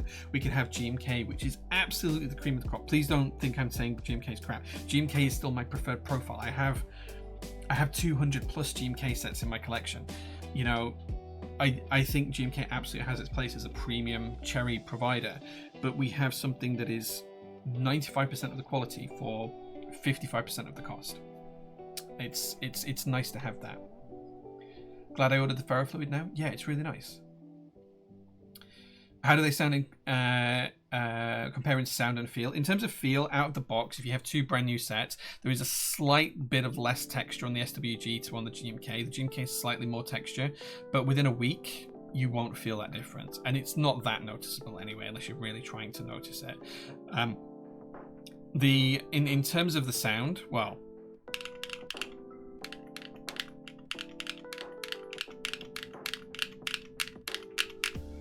like I wouldn't, other than the fact that they're on different rows of the keyboard, like one's closer to the edge of the case, I genuinely couldn't tell you the difference between the two in sound. Like hearing them, they sound almost identical. You know, most of the difference in sound there is the row profile, the row that it's on, so they sound really good. A ferrofluid on an anomaly Gihern would look amazing with the accents and alt mods. With those bright blue mods, it would absolutely slap, yeah. Personally feel like GMK feels higher quality. I think so. Like when you look at the overall package of GMK, I think it is slightly higher quality. And of course, it's the de facto Cherry standard, right? GMK has the literal molds that Cherry used when Cherry invented Cherry Profile. So GMK is the de facto standard for it. But it's nice to have an alternate that is significantly cheaper, right? Like if you want a board for the office and a board for home and you're carting the board around, I'd rather break a couple of 60 quid keycaps than my £120 GMKs, right? Combo Breaker is going to break my combo of spending my keyboard money on Warhammer. Nice. I want some gold on white from SWG. That'd be a cool set. Sound-wise are identical as well. Very, very close, yeah. Would you say that SWG is better quality than KKB? I think it's close to it. I think there's a couple of things that I like that KKB do a little bit more. They, but that's more of a vendor thing, like in terms of process in the background. Keyreative have their own way of working, and that goes through swag keys, so it's swag keys to Keyreative, whereas with KKB it's direct to the factory. Incredible. I think SWG's refined space-bars sound much better than KKB's, but I think that KKB are being a bit more adventurous right now with some of the colorways. Like KKB Psychedelic Monet, superb set. KKB Buff Bride, amazing set. Oh, that's Cap Buff Bride actually. Cap's different. So Cap's again completely different. That's another double shot from Keyreative, so I'm getting slightly confused there. But yeah, I do really rate KKB as well. When you look at the price performance of SWG and KKB, keycap to price point versus GMK, there's a bit of a difference there. Imagine having 20k plus and just keycaps, mate. Yeah. You don't want to know. It's probably over that because there's sets that are on keyboards, there's sets that are unopened. Yeah, it's scary stuff. Hope the price stays and doesn't go up like Keykobo. So the price with Keykobo went up when they changed all of their tooling because there was additional costs to do it. So yeah, it's just one of those things. I mean, I have the two boards within I mean, they're going to be very different boards and they're different size space bars. I don't have a way of doing that to hand very, very quickly. But there is absolutely nothing wrong with the SWG space bars. I can show you that right now. So please bear in mind that this is a very, very loud, clacky board. In fact, actually, well, here we go. Let me pause the music, and what I'll do is I'll give you a sound profile of the SWG spacebar on this keyboard, and then I'll do exactly the same with the GMK spacebar. Wrong spacebar.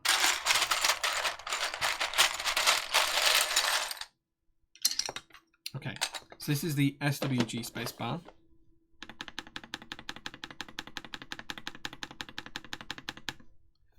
And then we'll do the same board with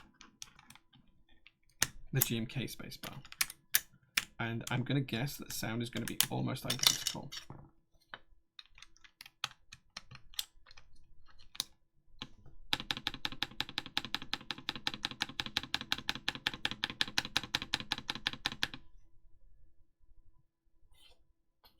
Literally can't tell the difference. And if we take a look at these together next to each other, let's put the music back on. I get tinnitus if I'm. Let me zoom the camera in a bit. So this is the GMK spacebar, and this is the SWG spacebar.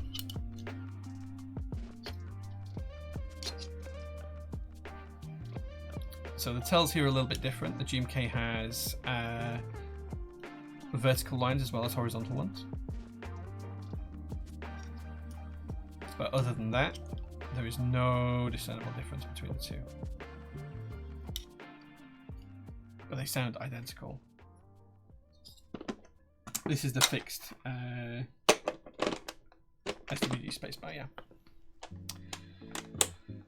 Also for GMK, isn't most of their product not keycaps? About 45%, I think, from the last time I heard an update was their keycap business versus their normal business, because they do a lot of other things well. They make control panels and things like that. I'm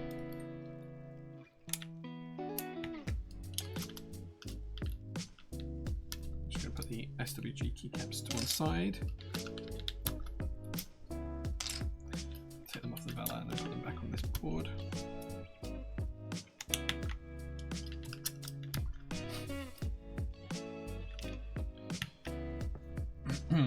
Having competition is a good thing. I don't tend to disagree with that.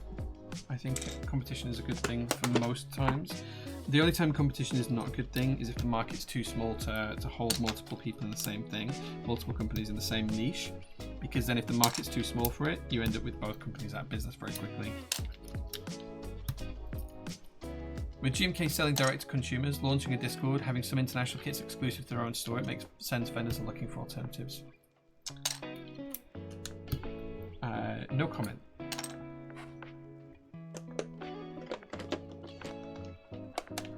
Speaking of Cherry, I tried one of their keyboards and was utterly disappointed. I'm sorry about that, man.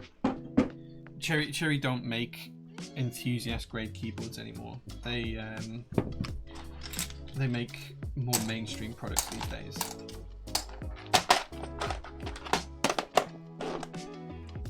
But yeah, look at this is SWG. Look how good it looks. Looks great. Looks fantastic. And I'm really, really psyched to do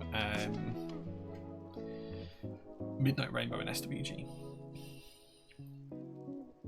Doesn't help Buff Bride was originally KKB. Yes, I was just making a confusion statement about that a minute ago.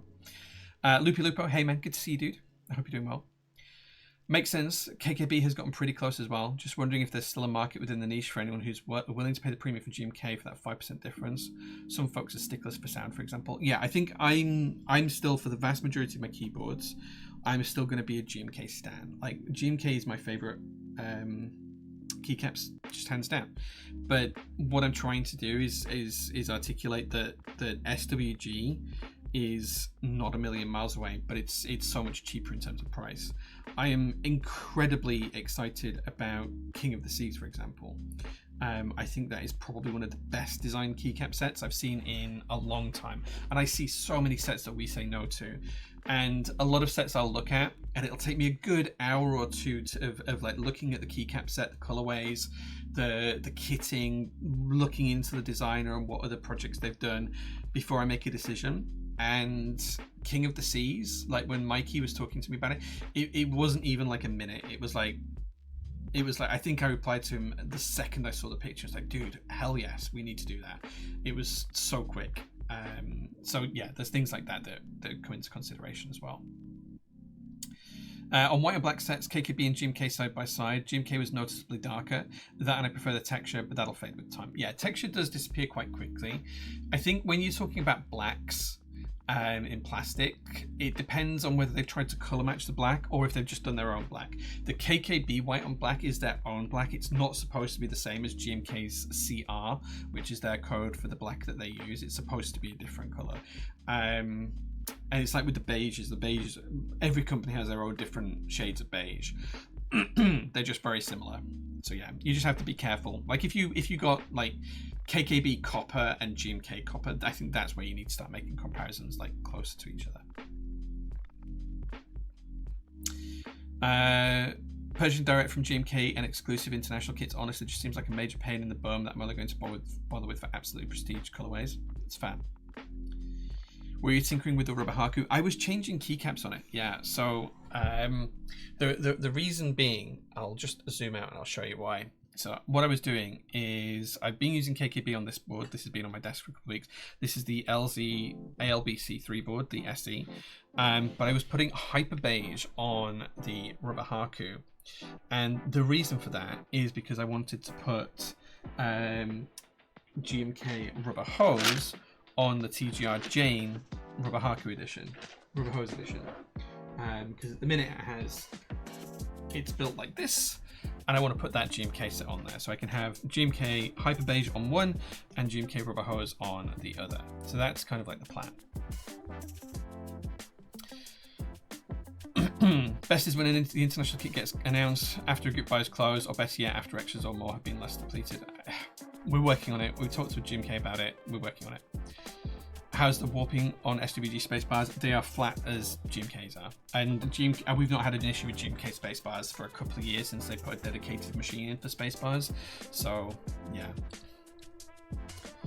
Sound can be judged pretty much only in person. I agree. I absolutely agree. I think all sound tests on the internet are terrible to use as a guide, for any more than a guide stick.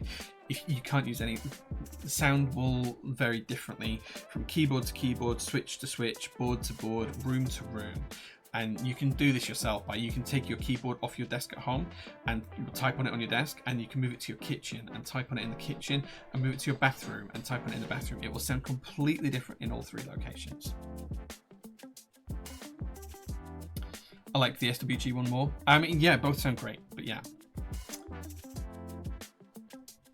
Oh, is that the old one? I do have the new ones. I do have the new ones with the correct structure. I didn't realize I'd put the old one. Maybe yes. Yeah. Do you have a Slate Zero keyboard kit for stream? It looks great. Sorry I missed the start if you went through stuff at the beginning. I don't as yet, but I'm hoping to get one.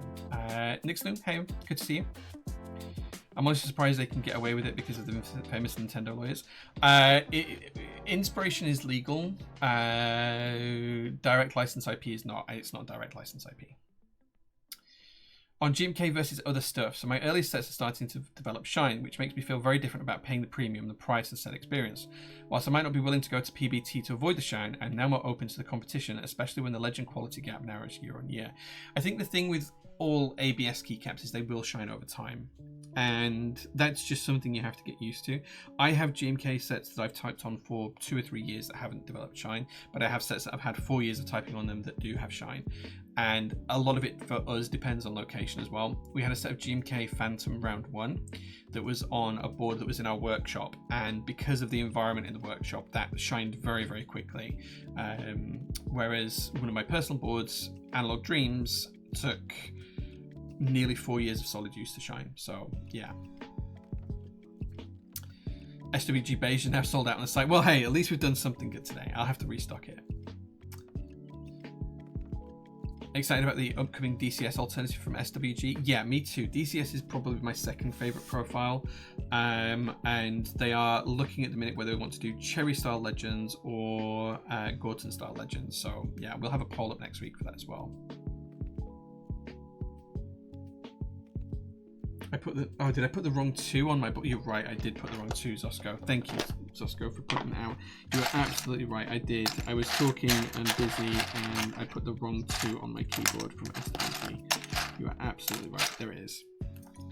Thank you very much for letting me know that. Fixed. My board usually sound different when I'm typing in the bathroom. Yeah. I love Shine. It feels like love. Fair. They're pretty clearly using the IP's design with Kyogre here. He's a little more than inspiration IMO. They've sued for less than that in the past.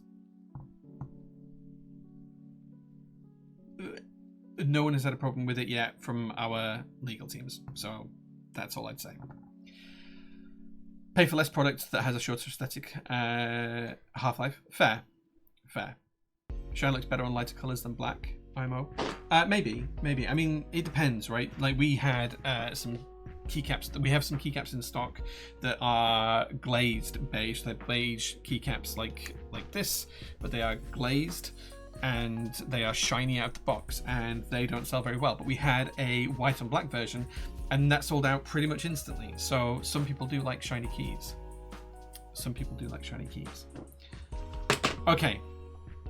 Right, so we've done pretty much all of the keyboard chores I had to do today, apart from the one that I don't have time for, which is to desolder these 2 keys, resolder them there, and put 2 more keys in so we can have this as a full wing key version of the board, and then change the keycaps. Unfortunately, that will have to wait until next week, but based on that, I might actually just change all of these switches next week for Key Geek intros, because as much as I like the tactile lanes, I want to use the board more regularly.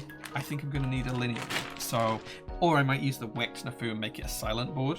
Maybe we'll do that actually. Maybe we'll make this as a silent board next week. We'll desolder it on stream and we'll put Wex Nafu switches in, and then we'll put GMK rubber hose on here. So yeah. What happens to the bottom row? We originally built it because I was going to swap the case out for a wing keyless top, and I never got round to it, so we just need to make it wing key, but still 7U. So that's what we're going to have to do. But yeah, must be marbles time. Should we play marbles really quickly? Not much dropping. Yeah, we haven't had any drops in 2 streams now, Touchwood. We have some NV70 extras, a very small number, Svengali, yes. Guys, in chat, put the rocket logo if you would like to have. Wait, I can't hit enter. There we go. Put more rocket logos in chat if you would like to play marbles whilst I tidy up a little bit, and we'll give away a free desk mat to whoever wins marbles. I just need to make sure I have enough space and not 11 keyboards on my desk. Oh, and whilst I'm doing that, I actually want to, whilst you guys are voting on that, I actually want to show you guys this as well. I got a really nice letter through the post. I actually got a handwritten letter through the post, which is kind of insane. So I got a handwritten letter with a postcard from San Francisco, and this is from a guy called Treeleaf,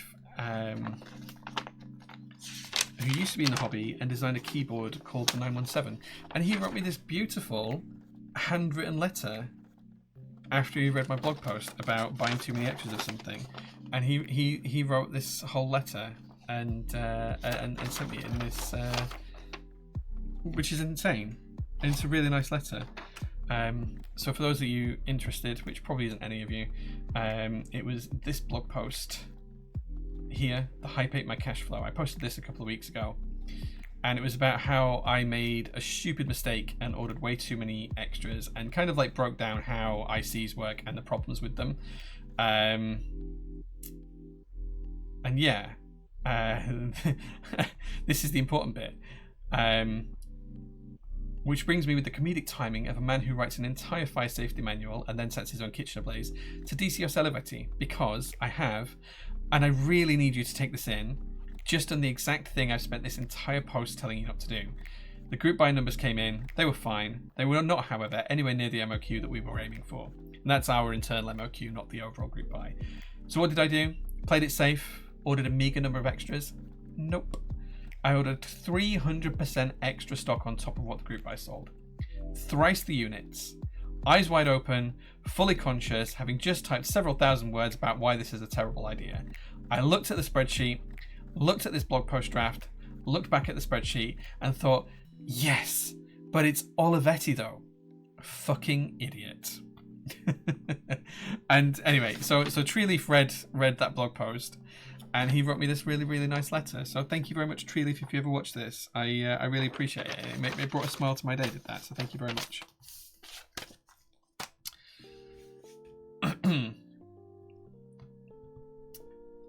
Not often you see people writing in cursive, let alone that as well. Yeah, that's true. Racing time. Yeah, I'm going to load up Steam now, and then we'll get Marbles loaded, and we'll play Marbles. We haven't played Marbles for a long time. It's loading up in the background. Not often you see people writing in cursive, let alone that well. Yeah, dang, that's pretty. Yeah, really nice. So impressive handwriting, gotta love that. It's very kind of him to write to me. I will be hitting you up for those DCS Olivetti extras. Dude, you can order them right now. They are in pre-order now. If you go to the pre-order section of the website, because I ordered so many, you can pre-order them right now. You can order them right now, DCS Olivetti. And if you order from us, you get a free UK ISA kit. Nowhere else in the world gives you that, but yeah, there you go. Yeah, I ordered 300% extras, yeah. Yeah, 300%, which is insane. Insane. Right, okay, let's let me share. Is that gonna work? Yeah, that works. I wasn't sure that would still work, but it did work. Okay, let me figure out where I want on my screen. I don't need that because I'm not buying it. We don't need any of that. Right, let's do a race. And I'm going to pick one of the community tracks because the community tracks are always good fun. And I'm just going to scroll and pick one from this page at random. Is there anything that could be semi-related to keyboards on here? Weird twisty experience. That sounds good. Let's do this one.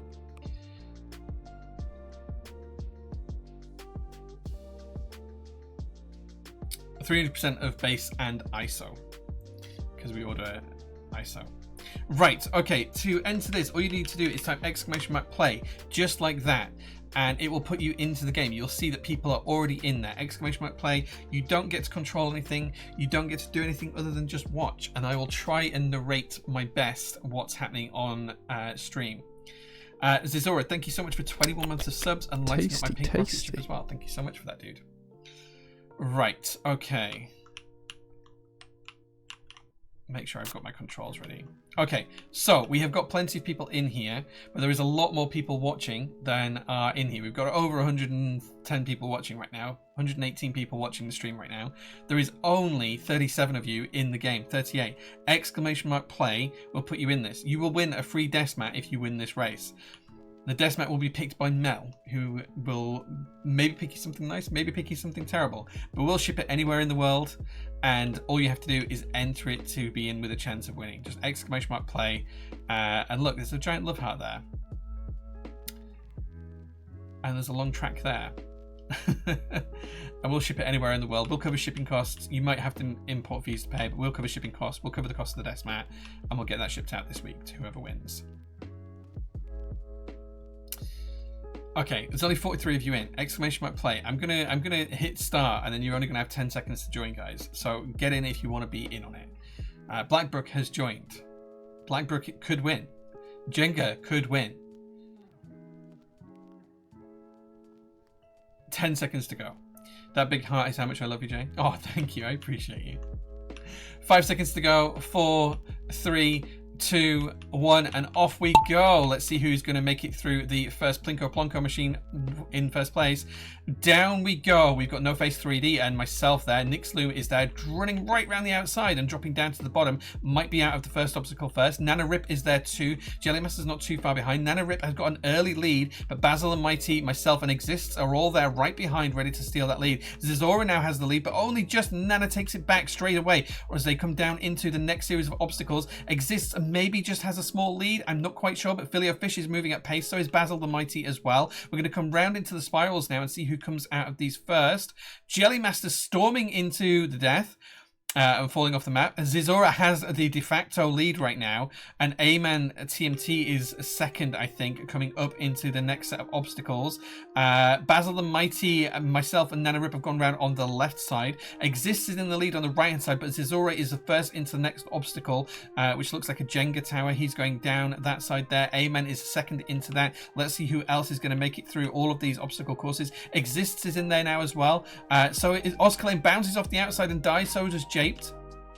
Omnibon makes it in. So Svengali looks like they might have died as well. Zosco TV's there too. Zizora still has the lead, but only just. Aman is about to take the lead off of them. No! Aman gets bashed back right at the entrance to this obstacle, and Zizora gets pushed all the way through. Exist is going around the outside, might take the second place here. Omnibon is going very, very swiftly on the far side. Aman's still stuck there, but making his way through slowly. Zizora and Exist both here in the slalom now. Zizora's going to get stuck on the box.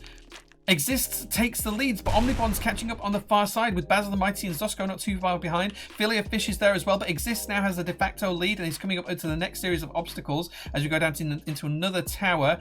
T-Drop and Devin Does Care and Rue are all dead. Basil the Mighty falls off and dies as well. Exists has the lead, but Zizora's not too far behind. Omnibon now coming through. Zosco TV there as well. Jehovah in bed is trying to catch up, and so is Filia Fish. I think I must have died at some point. Oh no, I'm still there right in the middle. Blackbrook is at the back. Fat Love Good, it did him joining the race so late because he ain't going to win now, but we've got a lot of race to go still. Who is in the lead? It's hard to tell. I think Zizora is going to be the first to drop down into the final cavity here. Yep, Zora has no. Exists is still in the head. Exists is in the lead, coming down up to the final series of obstacles. There is a pin here that appears. Zora has taken the lead over in that machine there. We're going to come down to the finish line. It's going to be a photo finish. Who's going to drop down first? It's going to depend on the final obstacle here. Zora got stuck on the box. Exist gets stuck on the box. Exist gets stuck on the dummy, and Exist takes the win, but only just. Zora's there, just a second behind. Zosco might take third place here. Going to be close. Filia Fish and Jehovah take fifth and fourth respectively. And then we have Dogs, Ray the Kid, No Face 3D, Chaos 23, and JQ UK rounding out our top 10. Congratulations to Exist. You did pip the lead from Zizora. Well done. Congratulations. Whew. Exists, drop me a message on Discord and I will arrange for your free deathmat to ship out this week. Pillow Snatcher right at the back there. Really sorry, Pillow Snatcher, but you are going to come last and collect the booby prize. But there we go. Whew. Impressive announcing. I'm glad you enjoyed that. It's ages since I've done that, but I do always quite enjoy doing it. Comeback of the century. Let's go. Yeah. Best marbles commentating I've ever heard. I enjoy doing it. It's good fun. We should do it more often. Let's have a look at the results. Oh, it was nearly 2 seconds difference between Exist and Zizoro. I came 19th.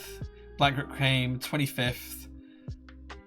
Last place was Pillow Snatcher, and then here are all the DNFs. Quite a few DNFs there. But there we go. There we go. Okay. That is the gaming done for today. So Exist, drop me a DM and I will get you a free deathmatch shipped out this week. Or Mel will. One of us will. That was so exciting. I'm glad you enjoyed it, Basil. That's my cardio for the week. Ads during the race? Oh no, I'm sorry. Greatest commentary from Jay as usual. I'm glad you enjoyed it. We will do more next week on stream. We will do more next week on stream. Maybe we'll even give away an SWG set on stream next week. Just as a celebration. Right, okay, it is 10:30. It's time for me to go home. Don't forget you can get 35% off JOG beige keycaps for another 20 minutes or so until I leave the workshop.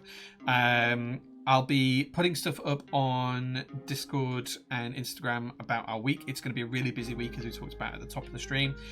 So please pay attention to all of that kind of stuff if you're interested. If you're not, don't worry about it. Thank you to everyone who subbed on today's stream. I thoroughly appreciate all the subs. I'll see you guys in the next couple of days on Discord and Instagram. But thank you so much for watching. I hope you have a really good week upcoming. And I'm just going to pick someone really quick to raid. Let's see who's live that we can raid that's doing something fun. Guitar Tech is making some guitars, so let's go raid him. Show him some love, guys. And yeah, I'll see you guys later. Take care and enjoy the rest of the stream.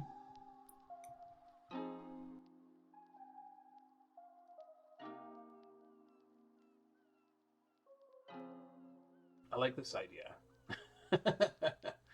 Granite nuts. Anyway. Whoa.